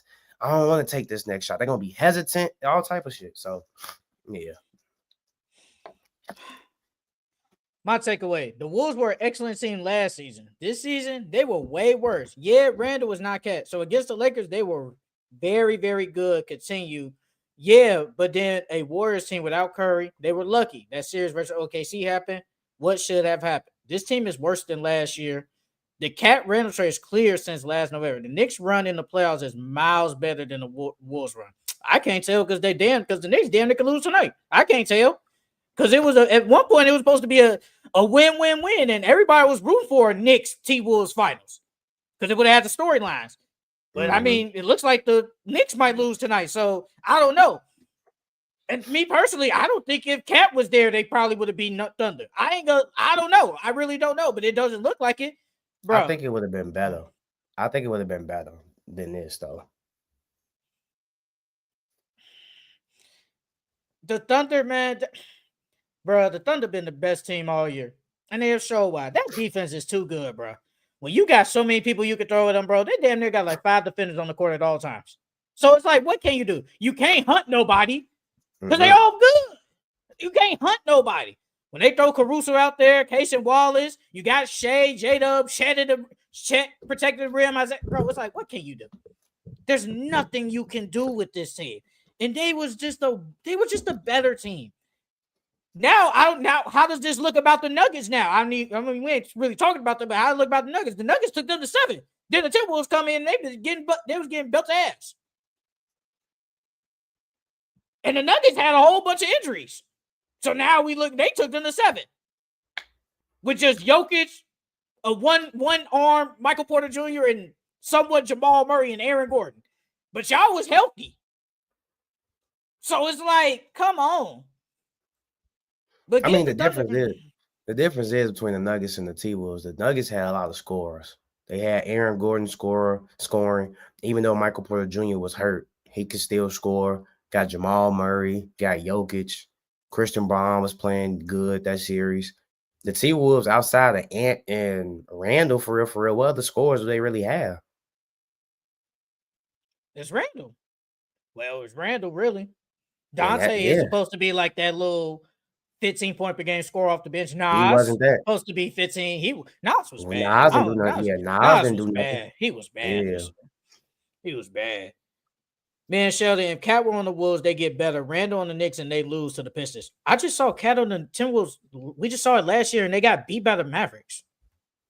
Nothing that was different, though, because Cat wasn't even trying to go to the paint, bro, that series. I feel like if he would have went against the Thunder, because he would have had to match up against Chet, he would have tried to kill Chet, bro. He would have tried to take that boy head off every single game. Because Cat's 7 foot, Chet's 7 foot, but Cat like damn near 300 pounds. Chet can't do nothing with that. The difference between Cat and Randall, Cat's 7 foot, Randall 6'9". Chet's 7 foot, Randall 6'9". 7 foot versus 7 foot. That's a totally different matchup. I'm just asking. I'm not saying you're gonna be wrong, but how do we know Cat would have been playing like recently going to the rim? Like, how do we know he would have changed? How do we know he would have did that this year? Like, if he's still on Timberwolves, how do we know that? I don't know. We don't know. We don't know. But. So, because he was still shooting a lot of threes. He's not really hitting his threes now. But what's the chance? But the thing is, he has Isaiah Hartenstein too. So Cat would have been rolling to the rim. He would have saw 2. So there's no guarantee he would have been getting cookies all the time on Chet. And we not you, but we forget that Chet is a great shot blocker. Like, Chet is a great shot blocker. So there's no guarantee. Yeah, but I get what you're saying, though. I don't think he could do nothing with nobody his size, though. Like Cat is very skilled offensively. That's like Chet, even though Cat and Embiid aren't the same type of players, that's like Chet going up against Embiid. Embiid is going to dominate him because he's the same height and he's bigger. So Cat would have threw that weight all on Chet, and Chet wouldn't have been able to do nothing with it. The difference between Cat throwing his weight around and Julius throwing his weight around, Julius is 6'9". Cat is 7 foot. So it's easier for Chet to contest Julius Randle's shot than it is Cat.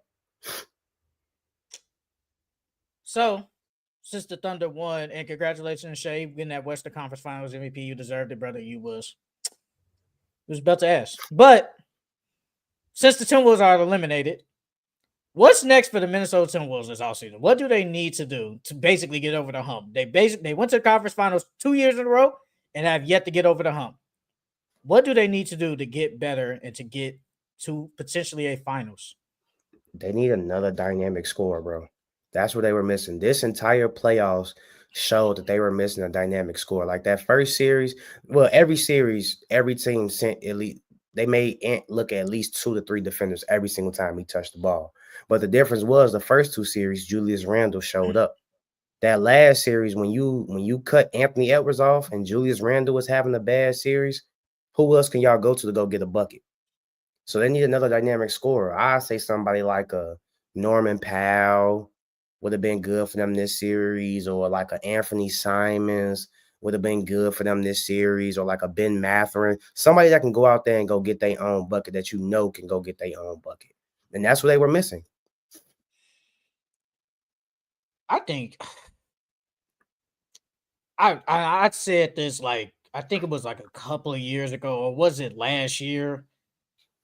I feel like if they had Lonzo, it would have been different, bro. And I think they need to upgrade the point guard position. Mike Conley is too old. He gives you nothing. He gave you nothing. He's just out there. And I get it because he's like the legit only point guard.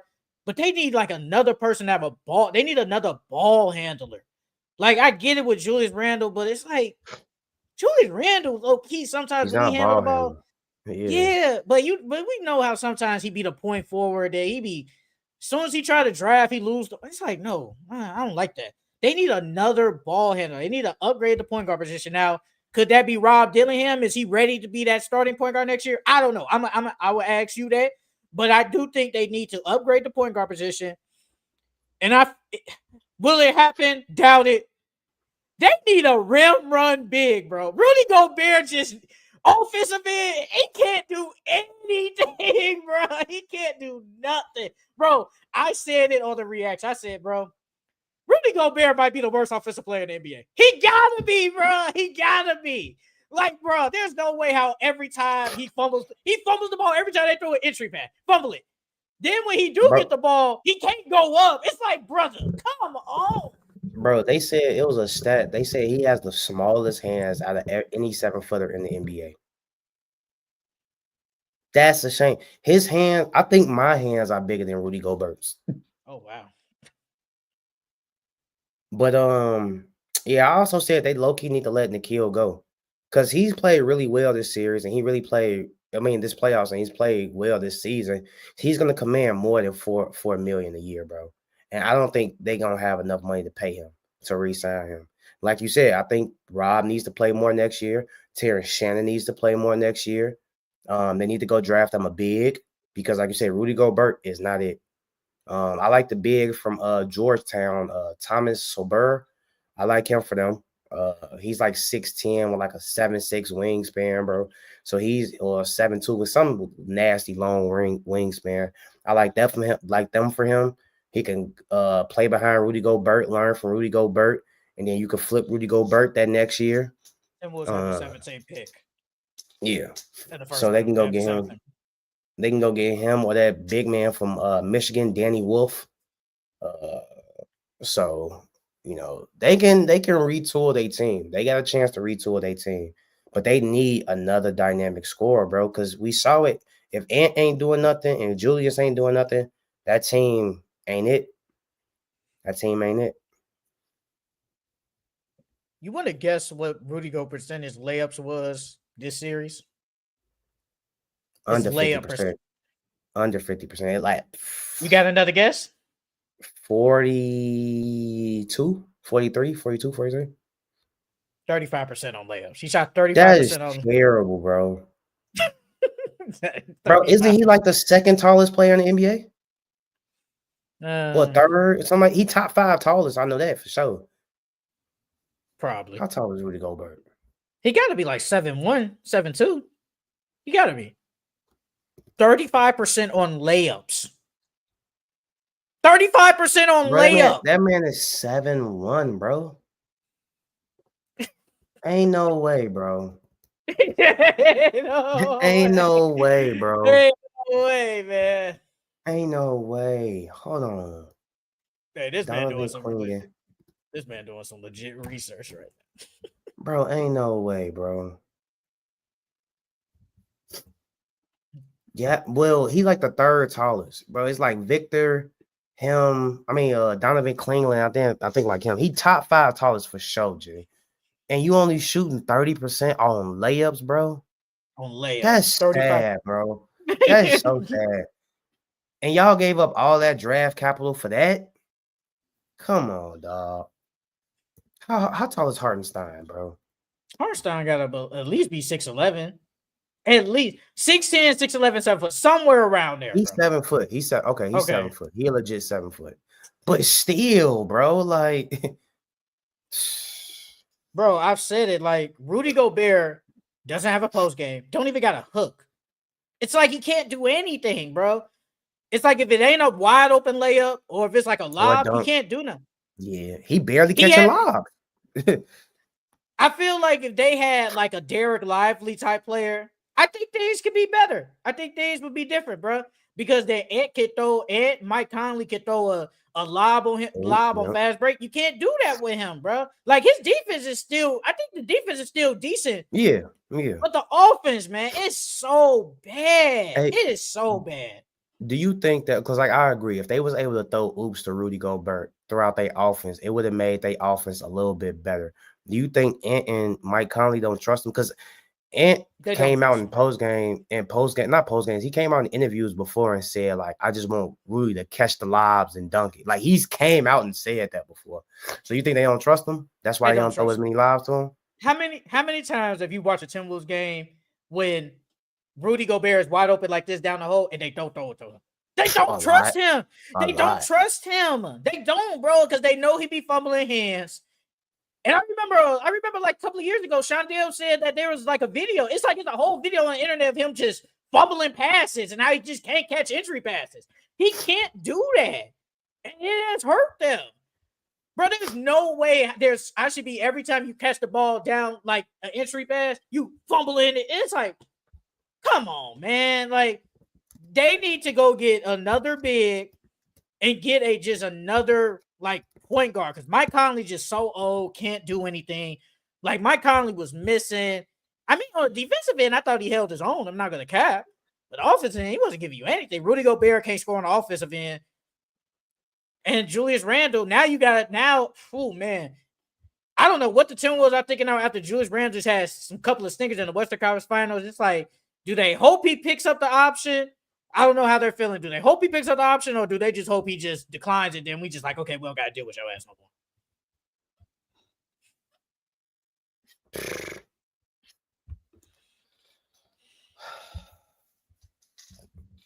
Let me see the team salary. Yeah, Rudy Gobert is up. He has a player option 2027, 2028. They still got him for like a couple of more years, then. Yeah. They need to go draft a big with that 17th pick. So would you trade? You were trading Rudy? I think you said it already. Yeah, I would have traded Rudy before Cat. Yeah, I would you have did traded say Rudy before Cat. You said that already. But no, I think like I said, they need to go draft. I think they need to go draft a big this draft. Like I said, go get bro from Georgetown. He has a nice little post up game. He's really good defensively. Have him learn behind Rudy for 1 year, and then that following year trade Rudy, and then have him be your starting big. Hey, I know you said Norman Powell, but wasn't Dante DiVincenzo supposed to be the Norman Powell? That man had one good year. That was last year. That was last year. He was supposed to be that. He was like Dante could get his own shot, hit the three ball, can handle. He could do all of that. He just had he wasn't good overall this year. He wasn't. Like how he played in like with the Knicks in the playoffs, he didn't play nowhere near like that. Yep. If he would have played how he played last year, this series would have been way better. If he would have played better, if Ant would have stepped it up, Nas, you know what I'm saying? They didn't play like they normally play, bro. It was like they gotta get stuff. Don't get me wrong, the Thunder defense is great. You know what I'm saying? But I think, like we both said, we thought they matched up well with the Thunder. Bro, what did Nas do, bro? Because even when the Timberwolves, even when OKC went small, and they had Cason Wallace, Alex Caruso, Kendrick Williams, and Nas Reed was in the game, bro. Nas Reed was supposed to dominate, bro. You the biggest person out there. He was getting stripped. He was getting D'd up. I'm like, bro, ain't no way you this big and you getting D'd up by a 6'5" guard. Ain't no way, bro. Nas averaged 9 and 7 and shot 22% from three in this series. Yeah, that's terrible. It ain't good, bro. And actually, let me go look what Anthony Edwards did. I actually didn't look what he did in this specific series. Let me see. He averaged 23, 7, and 4, shot 28% from three, bad, and 47% from the field. He didn't Yeah, do that's it. not He it. didn't. That's not it. That's not good. That's not it. That's not it at all.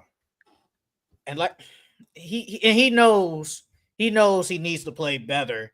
And I don't know if you saw his comments after the game, but he said when they asked him about his elimination, he said, "I don't know why people would think it would hurt. It's exciting for me. I'm 23. I get to do it a whole bunch of times. I'm hurt more for Mike Conley. I came up short for Mike. I think he is hurt, and I think he No, he's knows he hurt for needs to play sure. better, but he knows, like, This team bruh, ain't it. I wasn't gonna say that. Nah, he know that team ain't it, bro. I wasn't gonna say that. I was just gonna say he knows that he's so young that he's shown us twice now that he can get here. He's shown us that he can get here. And I'm only 23, brother. Like, the man's only 23. So he got years to do this. He just knows he needs to play better, bro. I think he needs to be, to a degree, he got to get better at passing. Like, I know there was times he was getting a lot of assists, but I do think his passing is one of his weaknesses. I do think it's one of his weaknesses. And I just feel like he needs to play all ball a little bit more. And that's when you need another point guard that comes into play and another dynamic scorer, which they don't have. I don't know who they could get. I just saw Jay Williams early this morning said they need to go after Kevin Durant. Because they remember they said at the trade deadline they was about to trade him, but then they was like, no, and see, no, I think it went but it was like Jaden McDaniels was off limits. So they was thinking about it. They were definitely thinking about getting him. Nah, you low key gotta keep Jaden. I ain't gonna lie. Even though Jaden offense isn't there, you gotta keep him just for defensive purposes alone.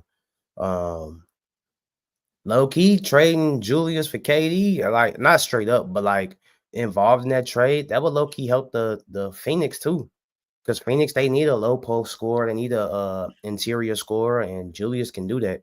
And then you still got Book. It lets them play two different styles. They can play on the perimeter, or they can play down low through Julius.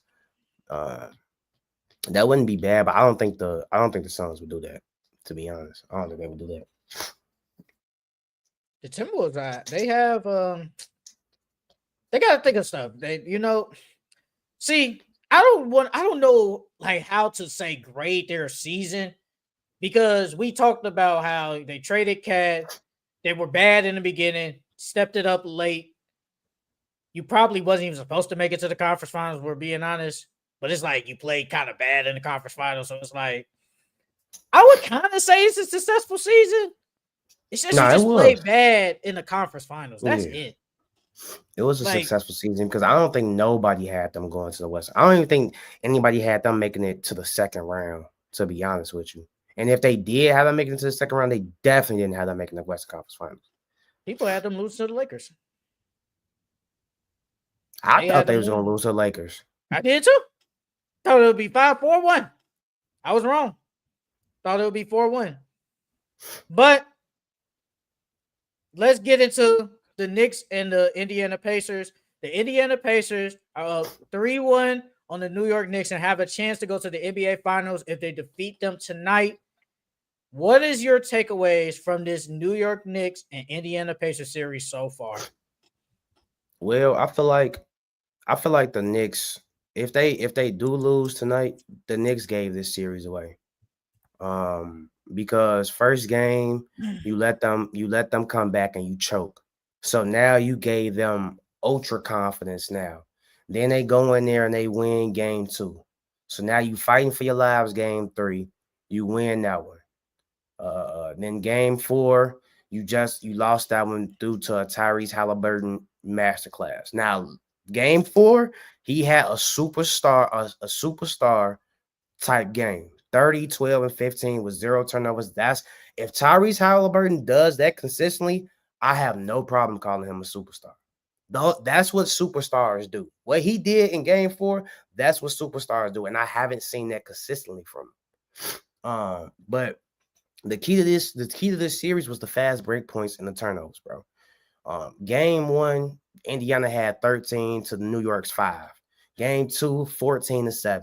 Game 3, 16-2. And game 4, 22-9.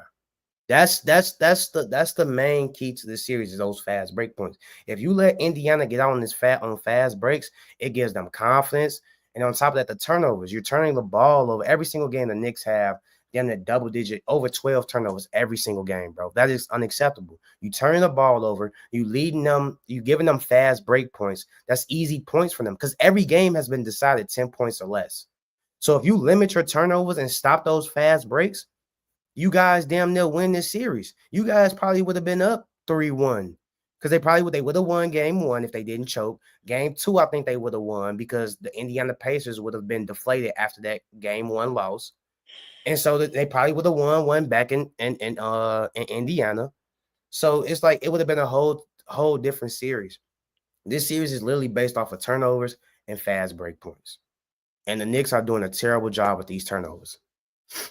Because I've seen online people say, oh, well, the Knicks can't compete with them offensively. That's not true because the Knicks have been scoring with them. If the Knicks couldn't compete with them offensively, it would be blowouts most of these games. And that's not true. Every game has been 10 points or less. So they can keep up with them offensively. It's literally just the turnovers. You turn the ball over, it leads to fast break points, easy points for the Pacers. And then that's how the Pacers are winning. Or the Knicks defense has just been bad. I think the defense has been bad. Outside of game 3, the defense has been bad, bro. They can't, bro. Jalen Brunson and Karl-Anthony Towns are getting hunted. It was a stat, bro. If I can find the stat, hold on. Let me see if I can find this stat. So when Karl-Anthony Towns and Cat are both on the court, they're a minus 18. That's terrible. Your 2 best players are a minus 18. They don't play defense, and your best defensive players are really OG and McHale, but it's like they can only do so much. Usually teams have like that one bad defender, and then you can just hide him. They have 2. They are hunting both of them, and there's nothing they can do. And I remember last week I asked you, I was like, can the Knicks keep up with the pace of the Pacers? I don't think they haven't kept up with them, if we're being honest. I really don't think they have. The Knicks, credit, like you said, the games have been somewhat close. But majority of the time, every the Pacers game's been 10 points or less. But they've been literally every game has been 10 points or less. But the thing is, outside of the last 2, I'll say the last 2. The Pacers have been up at damn near 20 points against them. They've just been selling in the full quarter to keep it close. The third game they sold, Knicks won, give them credit, came back. Cat was amazing. 4th game, they was up by damn near almost 20. They almost sold, but Tyrese Halliburton saves the day. Pascal Siakam too. It's like the games have been close, but the Pacers have honestly, the last 3 games, they've kind of been better than them. They really have. And it's like the Knicks, Tom Thibodeau is deciding to go to the bench, but he's only doing it because motherfuckers are getting in foul trouble. Cat does the dumbest fouls. We talked about this over the summer, how Cat stays in foul trouble.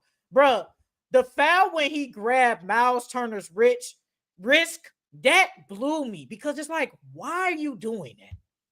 Why are you holding his wrist? For what?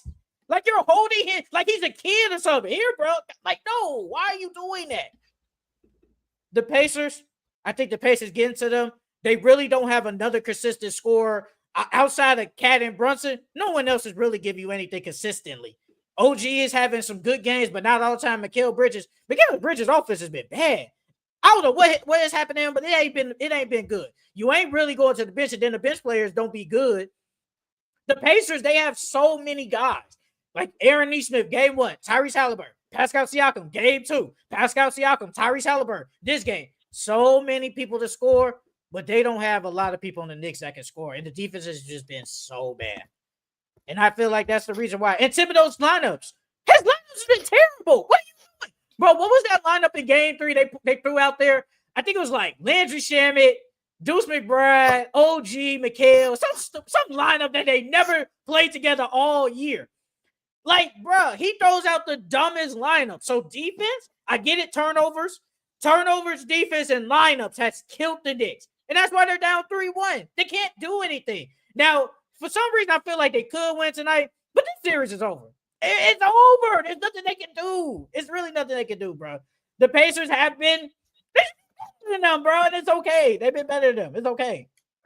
To be honest with you, G, I can't even say it's been the defense for real, because they've been down double digits and they've locked in and they've came back almost every single game.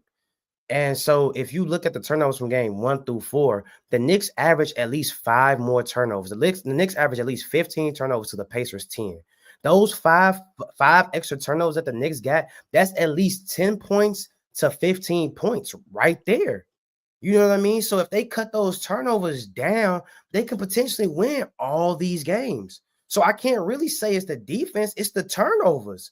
If you limit these turnovers, you're stopping them from getting all these extra points because the Knicks out rebound them every single game. So it's not the rebounding, it's legit the turnovers and the fast break points. You giving up 5 more turnovers a game. Like I said, that's an instant either 10 points off twos or 15 off threes. And then on top of that, I feel like Tyrese Halliburton has figured them out because one thing about Tyrese Halliburton, he's always on the move. He's like, I'm not saying he's Steph Curry. I'm saying he's like Steph Curry in the instance where he doesn't stop moving. Every time he gets the ball, he either gets the ball, he gives it up, and he keeps going. He keeps moving around. He gets the ball back. And once he does that, the defense is either on his hip or they're behind him. And once you got a defender on your hip or behind you, you got him beat. And so then on pick and rolls, when he's going in the pick and roll motion, either the defender is chasing behind him. So if he got him behind him, now I got a big in front of me. We know Tyrese Halliburton kills any big that's in front of him. That's what point guards are supposed to do. He kills any big that's in front of him. So it's like he low-key didn't figure them out. Because if I stay on the run and I keep moving, they can't stop me. He's easy to guard when he's trying to play one-on-one, do one-on-one stuff, but he's hard to guard when he's on the move. I think the Knicks literally just have to limit their turnovers, bro. Them 5 extra turnovers that they getting, that's at least 10 to 15 points right there, G. If they can cut that down to like at least 2 or something like that, it's a whole totally different ball game. I keep saying they could have been up 3-1. I still don't believe that, honestly. Game 1 would have been theirs. It is what it is. They choked. It is what game it is. 2, if they would have won game 1, game 2 would have been theirs. Well, they didn't win game 1, so we get that. No, I'm saying they should have been up at least 3-1 by now. Because I think they would at least won 1 in Indiana, and they would have won them first 2 games if they didn't choke game 1. That's their fault for choking. They the ones. No, it is. It is. It's those turnovers. And then, like you said, they run 10 people. They run 10 guys. Bro, the Knicks only run like 7 guys. Bro, the reason why the Knicks fast break points are so low is because, bro, Tibbs is running them all these minutes. They're not going to try to run up and down the court every single possession because they know they got to play 40, 46 minutes a night.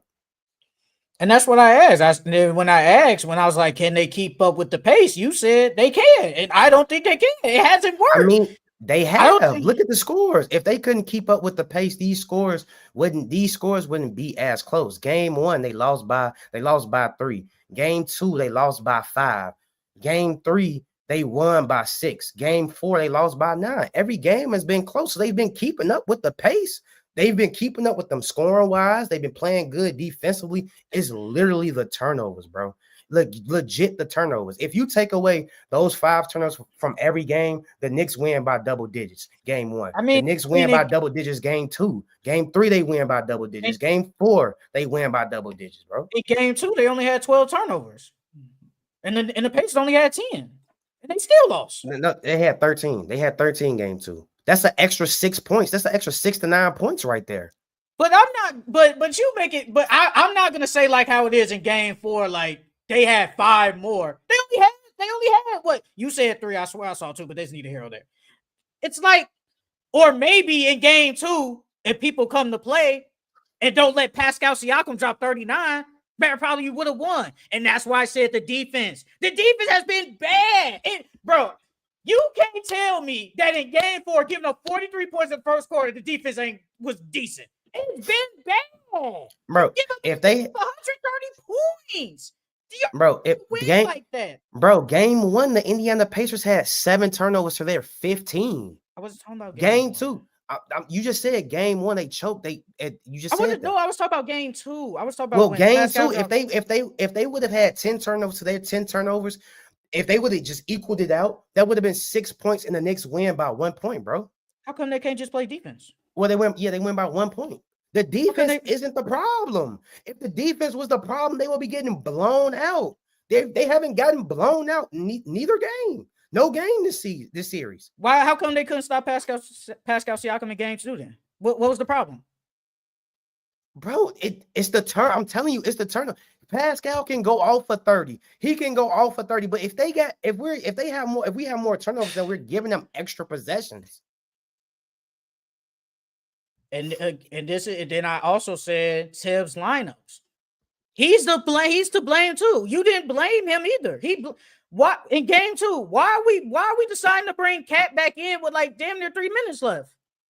Because I don't care how bad he was playing. He's your second best player. I don't care. I'm not talking about you, but I just don't care. You gotta bring him back in to spark the offense. Bro, it's not like Cat was in foul trouble that game. I can understand if it's a foul. Bro, he only had 3 fouls. Yes, Bart was getting cooked, whatever. But I'm still putting them in the game.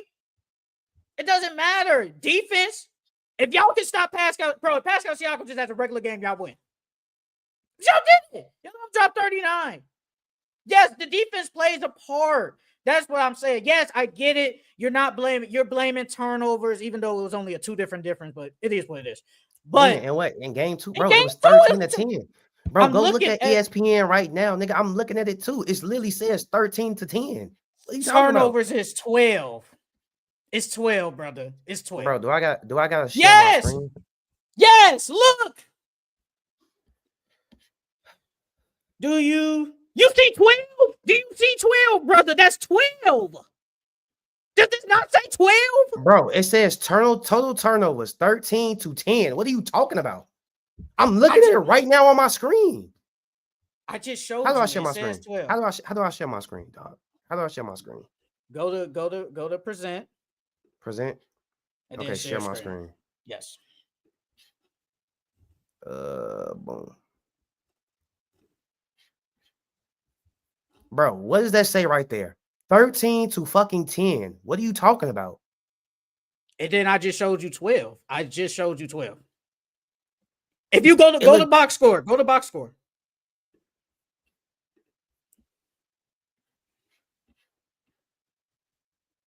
What turnover was that? Turnover. That's the Pacers. That's the Pacers. 10. 12. What are you talking about? 12. And what do the team stats say? What the so hell? you going so team stat? I see team. Team stats. It does say 13, but I showed you 12. I said 12. It don't matter. That doesn't matter. The defense did not come to play because you let Pascal, bro. You minimized Tyrese Halliburton. You didn't let Neesmith have a masterclass. You let Pascal go off. He was cooking them. The defense plays a part, and Tibbs' lineup changes have been terrible. Why? No, go ahead. I don't think them being exhausted matters. I don't think them people talking about their offense. I don't think that matters. I don't think the defense matters. Because if you take care of the ball, all that shit is irrelevant, bro. All of it is irrelevant. If you just average the same amount of turnovers that the Pacers averaged each game, you guys win. It's literally they have to take care of the ball. They don't take care of the ball. And that's the problem. I don't care if Pascal's going off for 40. If we got 15 turnovers to y'all 7, we're going to lose. It doesn't matter if Pascal had a masterclass game. If they had less turnovers over the same amount of turnovers, they win. You have to take care of the basketball.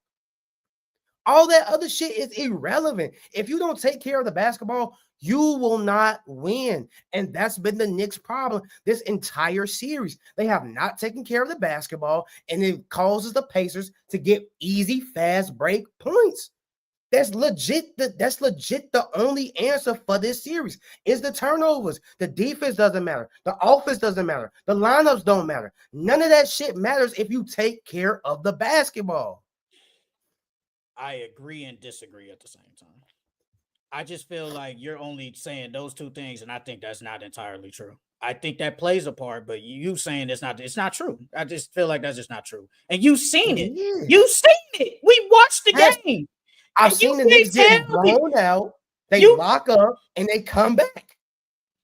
but you can't tell me them giving up damn near almost 30 points a game has not been a problem. That's defense and lineups. Why is Thibodeau putting lineups out there that never touched the court together? You can't tell me that's not a problem. You can. Why are you, brother? Why are we waiting for Jalen Brunson to come in late in the game? Why are we doing that? Now, granted, He's your Jalen best Brunson player. has been in foul trouble damn near every game. He's been in foul trouble every damn game. So that's why he's been throwing out these weird ass lineups. They've been in foul trouble damn near every game. You gotta throw. You can't keep them in and they foul out. Then you really lose. No, not putting lineups that have never touched the court before though. Who else is he gonna play? The nigga you can play. What? So all of a sudden put in pressure to Chua. He didn't touch the floor. What we doing? Come on, Charles. Come on, man. To say that's not one of the reasons they're losing is crazy. Bro, I don't think it's that matters, because if they were getting beat by double digits or they were getting blown out, then yes, that can be a reason.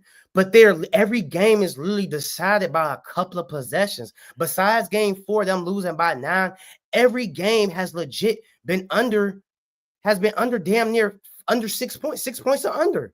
Literally every game. That's at least 2 possessions. And if they limit these turnovers, those are wins. So in game 1 and game 4, the defense ain't played no part. That's what you're telling me. Giving up 130 points. 15 to 7. 15 to 7. Okay, that's fine. I get you that. That's at least an extra 16 to 24 points. Okay, I agree with that. But so giving up 130 points don't mean nothing. It don't mean nothing. Did we forget they was dubbing them? So their defense was doing something. If they was dubbing them, their defense had to do something, G. And their defense let them back in the game and gave up 130 because they points. let up. They let up. They was like, "Oh, we dubbing them. They're not gonna win," and they let up. Is that not the defense? Is that not defense? Come on, man. I understand the first turnover, second I'm cool. But to just say defense, it's not the word. No, that's not true. That's not true. Giving up 43 points in the first quarter. If you're telling me that's not bad defense, I don't know what to tell you. I don't know. Like, what? Come on, bro. Be serious. Bro, I cannot blame that defense. So giving up two 30 points. That don't play no defense. Bro, no, I cannot blame the defense because they're not. If they were getting blown out or losing by double digits, yes, that is the defense. Because the defense, y'all not doing nothing. Y'all not guarding nobody out there. But literally every game besides game 4 has been 6 points or less, bro. Literally every game. You can't blame. If the defense was the problem, they would be getting blown out. They would be losing by double digits every single game. No, that's not true. That's not. That is true. What do you mean? But you can come back with your defense, which they have. But to say their defense has not been a problem this series, it's not true. That's just not true. Come on, man. You're basically giving up 43 points first quarter, 33 points third quarter, almost 30 points in the fourth. But what can correlate with that? Turnovers and fast break points can correlate with that, bro. If the Pacers scored 22 fast break points in game 4, that's due to what? The Knicks 17 turnovers, and that goes a part of their defense. And that plays a part with their turnovers and handling the ball and taking care of the ball. So them taking care of the ball correlates with them so-called playing as defense. And that correlates with the fast break points. So if they take care of the ball, their defense won't be as trash as you're making it seem. And they won't have these 22, 16, 14, 13 fast break points. You can take those away. Okay, so game 2, like you said, I think you said they had 14. Let me see. Game 3, I 14 to don't know. 7. They had Yeah, 14 to 7. I saw it in game 2. I saw it in game 2. Game 3, 16 to 2. And game 16. 4, 22 to 9. That's big ass. They can't even get 10 points on the fast break, bro. Well, that's because they're not this type of fast break team. They're a slow paced team. That's just not their play style. That's not their play style. And again, I agree. I'm 100% agree with you that the fast break points and the turnovers have been a difference in the game. I agree with you, brother. But you just not giving Tibbs lineups have been trash. And defense, no type of blame. It's just not true. It's just not true. Like I said, I can't blame that because, like I said, bro, if you're taking care of the ball, that eliminates fast break points. That So if they eliminates that lose, 43 points in that quarter. That eliminates a lot of extra points that the Pacers are and easy points that the Pacers are getting. so if they lose 143 to 130 tonight, what you gonna say? You said 143 to what? Yeah, 130. I'm just putting a number out there. 143 to 130. If they lose tonight by that. It depends on how the game is going. Nah, If they letting everybody score, then yes, that's the defense. If they're getting easy buckets in half court, if they getting hella fast break points, that can be the turnovers. That it could be a lot of things why they lose games, bro. They could have got out rebounded, and the Pacers could have got a lot of second chance points. It's a lot of reasons why. We have to wait and see. Then your transition defense has to be better. Come on, brother. Bro, I can't. What are we gonna do on transition? We turn the ball over. First off, the Pacers got somebody leaking out every single time. It's Pascal, Ben Mathurin, some Obi Toppin, Naismith. Somebody's leaking out every single time. And since the Knicks they see some, bro, it's like nobody gets back at all. Or if somebody do get back, it's at least one person getting back. There's not multiple people getting back in transition. But if they take care of the ball, you eliminate all these problems. All these problems. They took care of 10 turn. They had 12 turnovers, I think. And the Pacers only had 10. They still lost the game, brother. I'm not gonna act like, bro, if we could go like how many turnovers they average in the season, I bet it's around that number. And it's like, bro, they took care of the ball in game 2 and still lost the game. So they can take care of the ball and they still lose. That's like not they can true. Still lose. That's not true. Even if you want to give them 2 extra, if you want to give them that 12 instead of that 13, bro, 2 threes, that's 6 points right there. They still win that game if they just average the same amount of turnovers that the Pacers do. Regardless of if their defense has been ass or not. If they have the same amount of turnovers that the Pacers do every single game, they win.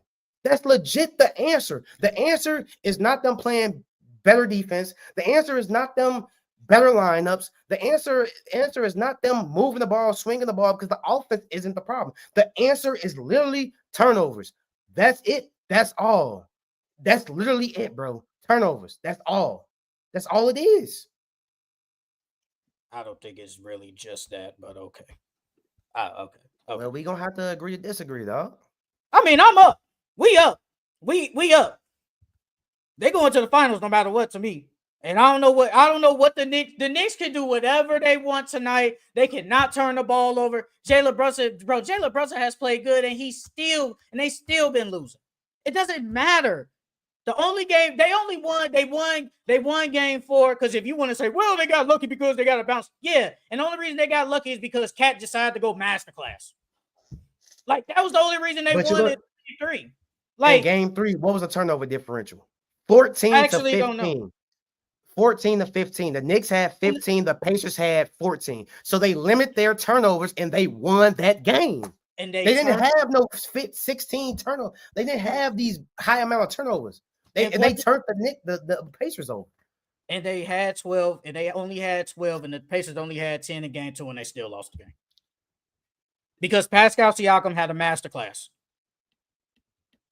And that plays into the defense. There's no way you should let Pascal Siakam go off like that. No way. There's no way y'all should let him do like that, especially when the Knicks got a good defense, a top 10 defense. No way you should let him do that. And Pascal Siakam coming into that game really wasn't playing that good.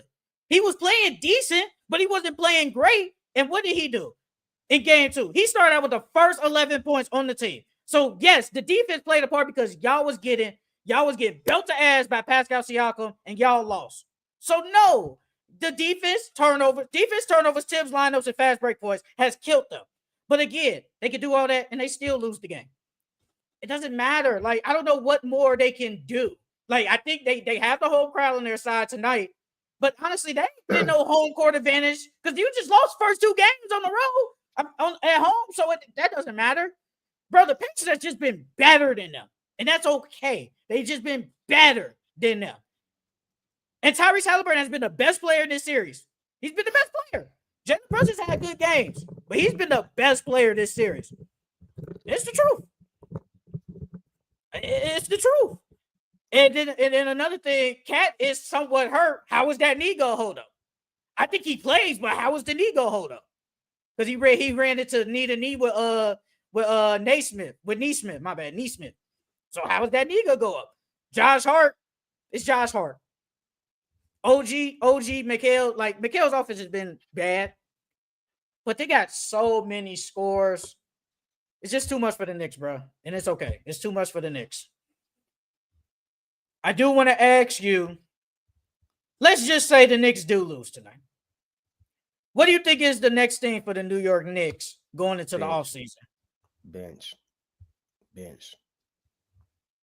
That's literally it. Bench. People want to say that the offense is bad. I mean, yeah, I don't like them playing a lot of ISO basketball, but bench. That's legit it. Bench. They need a bench. Because if they had the bench, I feel like they can rest their guys more.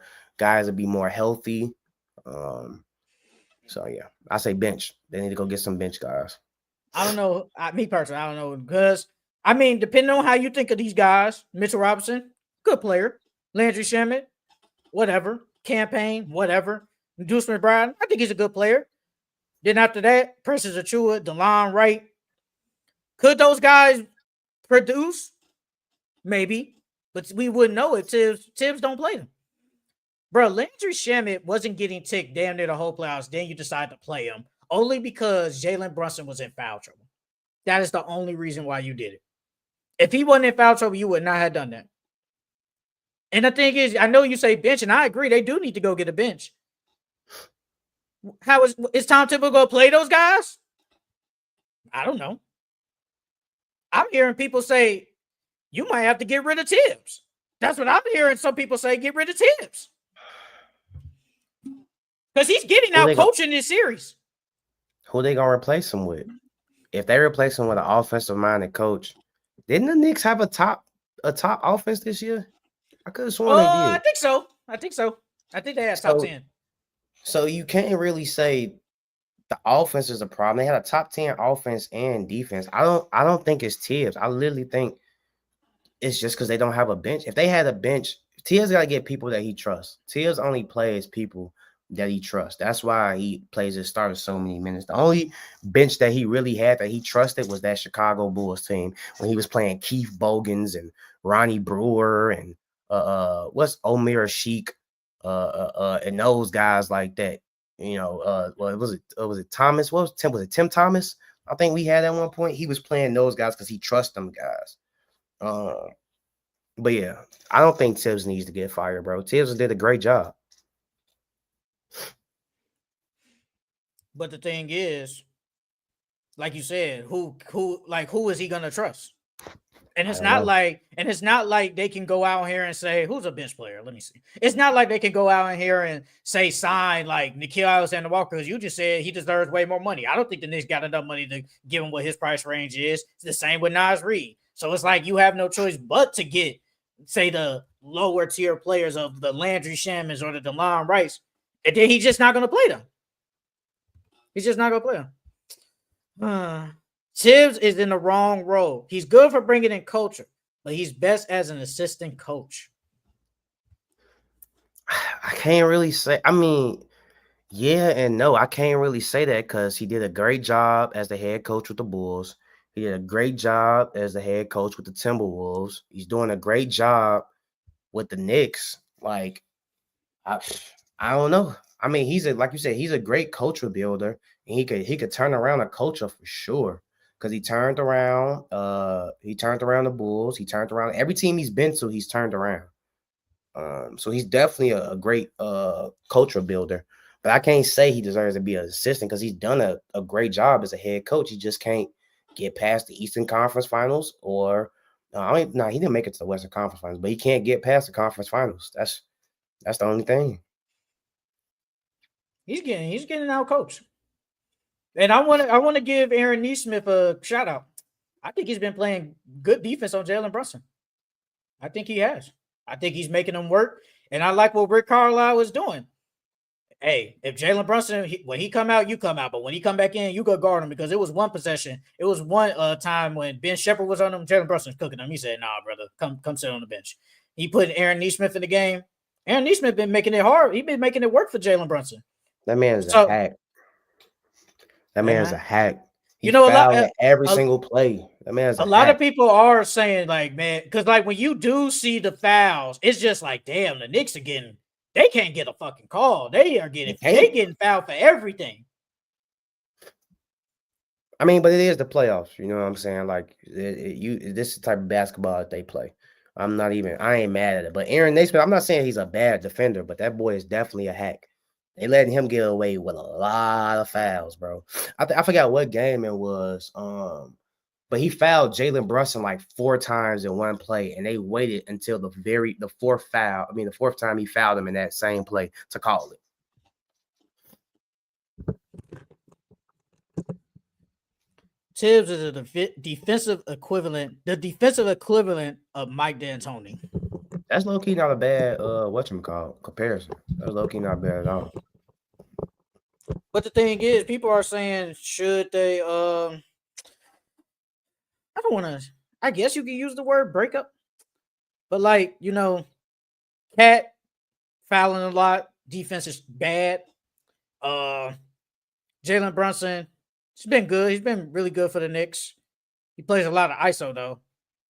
Mikal, offense ain't been doing nothing. OG has been good. People are saying, should they probably go after Giannis? Like you said, fire Tibbs. And I was thinking of Mike Malone. He's available. If they do fire him, I don't think they will. But if Mike Malone. Only thing I could think of is them trying to get an assistant coach in there to change up that offense. Because I think they left a lot on the table with their offense. I think their offense could be way better than what it is. The only thing I can really think of is to go out there and get an assistant coach to change up that offense, because they leaving a lot of points on the table. I just don't agree. I can't see Tom Thibodeau just not getting some good bench players and just staying with the same guys. Like, let's just hypothetically say, right? Let's just say you got the same starting 5 and they bring in Norman Powell and Naz Reid. He plays them guys. He's trusting them. Yeah, he's going to play down. No, he trusts them. Yeah. But they still playing a lot of minutes, though, regardless. Bruh, it was a stat. It was on First Take. Bruh, they showed the minutes in the playoffs from the Pacers and the Knicks. Bro, everybody, like, from the Knicks starting 5 to the Pacers starting 5, bro, the Knicks starting 5, it starts with Mikal. Bro, they're playing like 600 plus minutes, and the Pacers, the highest person I think is Tyrese, but like 400 something. Like, come on, bro. That makes a big difference too, because you need your legs by the fourth quarter. So, bro, look, Tyrese Halliburton doing this thing. He's been good these playoffs. I mean, he's averaging like 20 something in this series. He's been cooking. The man he's been cooking them, and I don't know what else they could do. I really don't know what else they can do. If they can, well, they can't let. What? Go ahead. I was gonna say, first and foremost, the Knicks, they need to stop letting him run around so freely. Like how, I forgot what series that when with Curry, but like you have to bump him off ball. You can't just let him roam around free, catch the ball on the move, because that's when he's dangerous. He's dangerous when he's catching the ball on the move. and he's on the move at all times. You have to figure out a way to stop that or slow that down at least. Because if you low key, well, Aaron Nimhard is a really good point guard too. But if you stop Tyrese from doing all that, they offense changes drastically. They offense changes drastically. So they have to find a way to limit him from catching the ball on the move and roaming around so freely. Okay, so this is it. It says Mikhail 640, OG 634, Jalen Brunson 612, Cat 5, Josh Hart for 550 something. It doesn't show up Cat. I can't see it because of this thing. But then Tyrese is the next with 494, Andrew Nimhart 467, Pascal 467, and Miles Turner 440. It's just a big difference. And that's where it comes back in with the pace. You said it, but I just don't think they could run with them boys. It's two different play styles, and the Pacers have just been the play style has just been better. And Jalen Brunson, bro, we said it after game one. Jalen Brunson had a masterclass. Karl Anthony Towns had a masterclass, and they still lost the game. They still lost. They didn't have a lot of turnovers.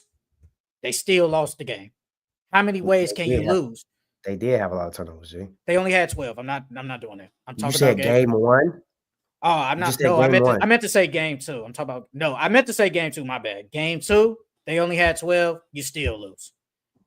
It doesn't like they're beating them different types of ways. If we want to be close, if we want to be in the clutch and close time, we could beat y'all.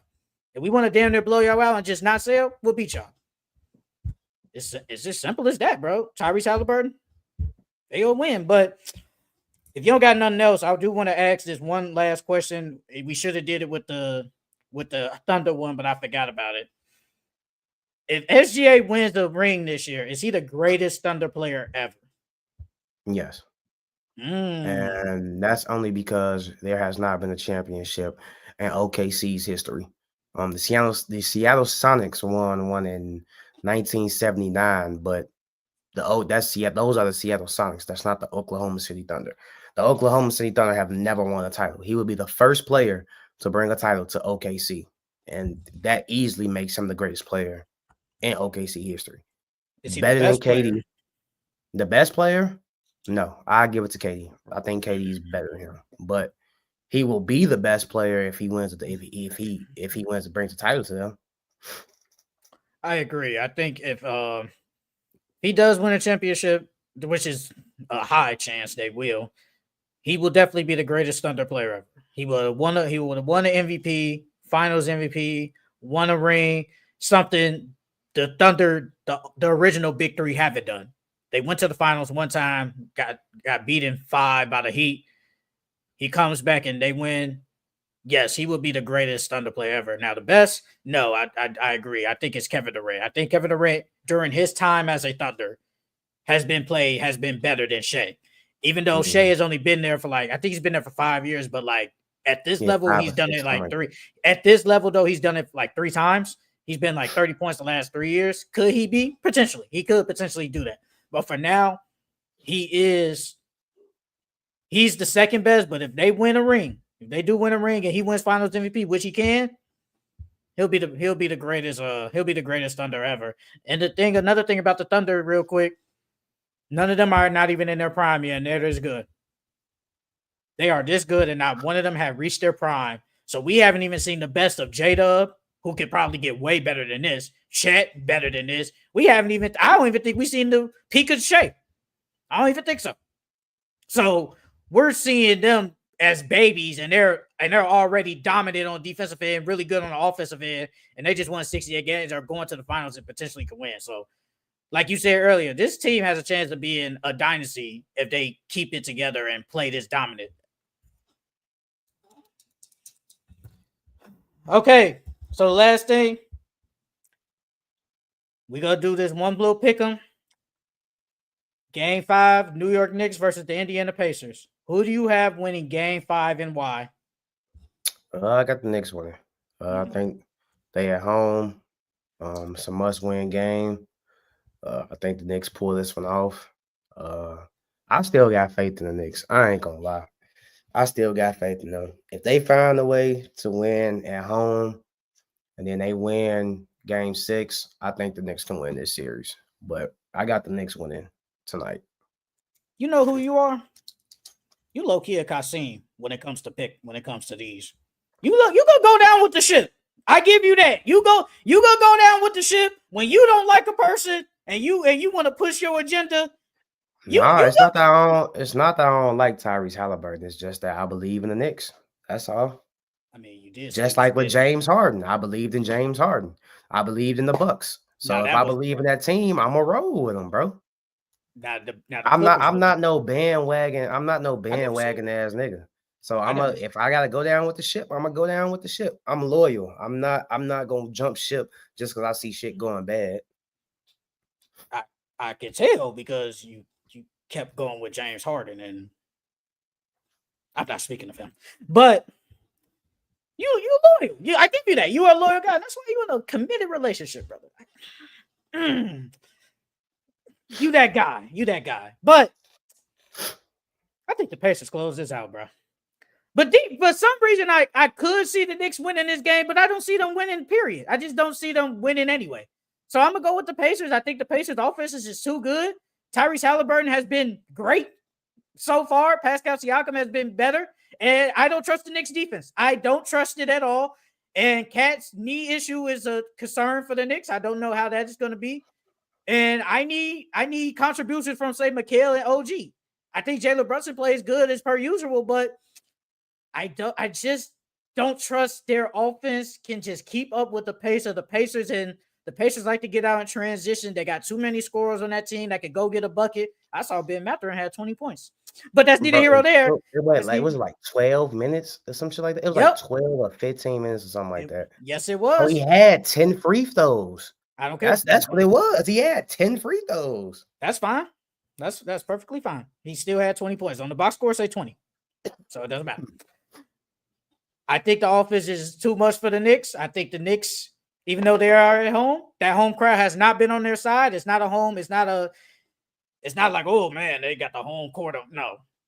I think the Knicks lose this game and they go to Cancun. Bye-bye, Knicks. If they limit them turnovers, they can win this game. If they can play some damn defense, they can win the game. But they don't, so it doesn't matter. You can limit the turnovers all you want. They still haven't won. So it doesn't matter to me. So if that ain't it, that's it for us. That's it for the Full Court Entertainment Podcast. Follow us on all social media outlets at Full Court Entertainment Podcast at Instagram, TikTok, Twitter, Facebook. Make sure you guys also follow us on Apple Music and Spotify if you want to listen to the audio version of this. We are also on there. Make sure you guys like, comment, subscribe. We have actually done really good so far with the views on the videos and also the reaction videos. And also just keep liking the shorts, the live streams. You know, we've done a good job. I think me and Charles, we've done a great job. And we're just only getting better, y'all. We're only getting better. So just keep liking up and supporting us. We gonna see y'all next week. Next week, when we come back on, it will be the first game of the NBA Finals. So there's nothing else. We will see y'all next time. See y'all later. I'll be back for a reaction, though. But see y'all next time.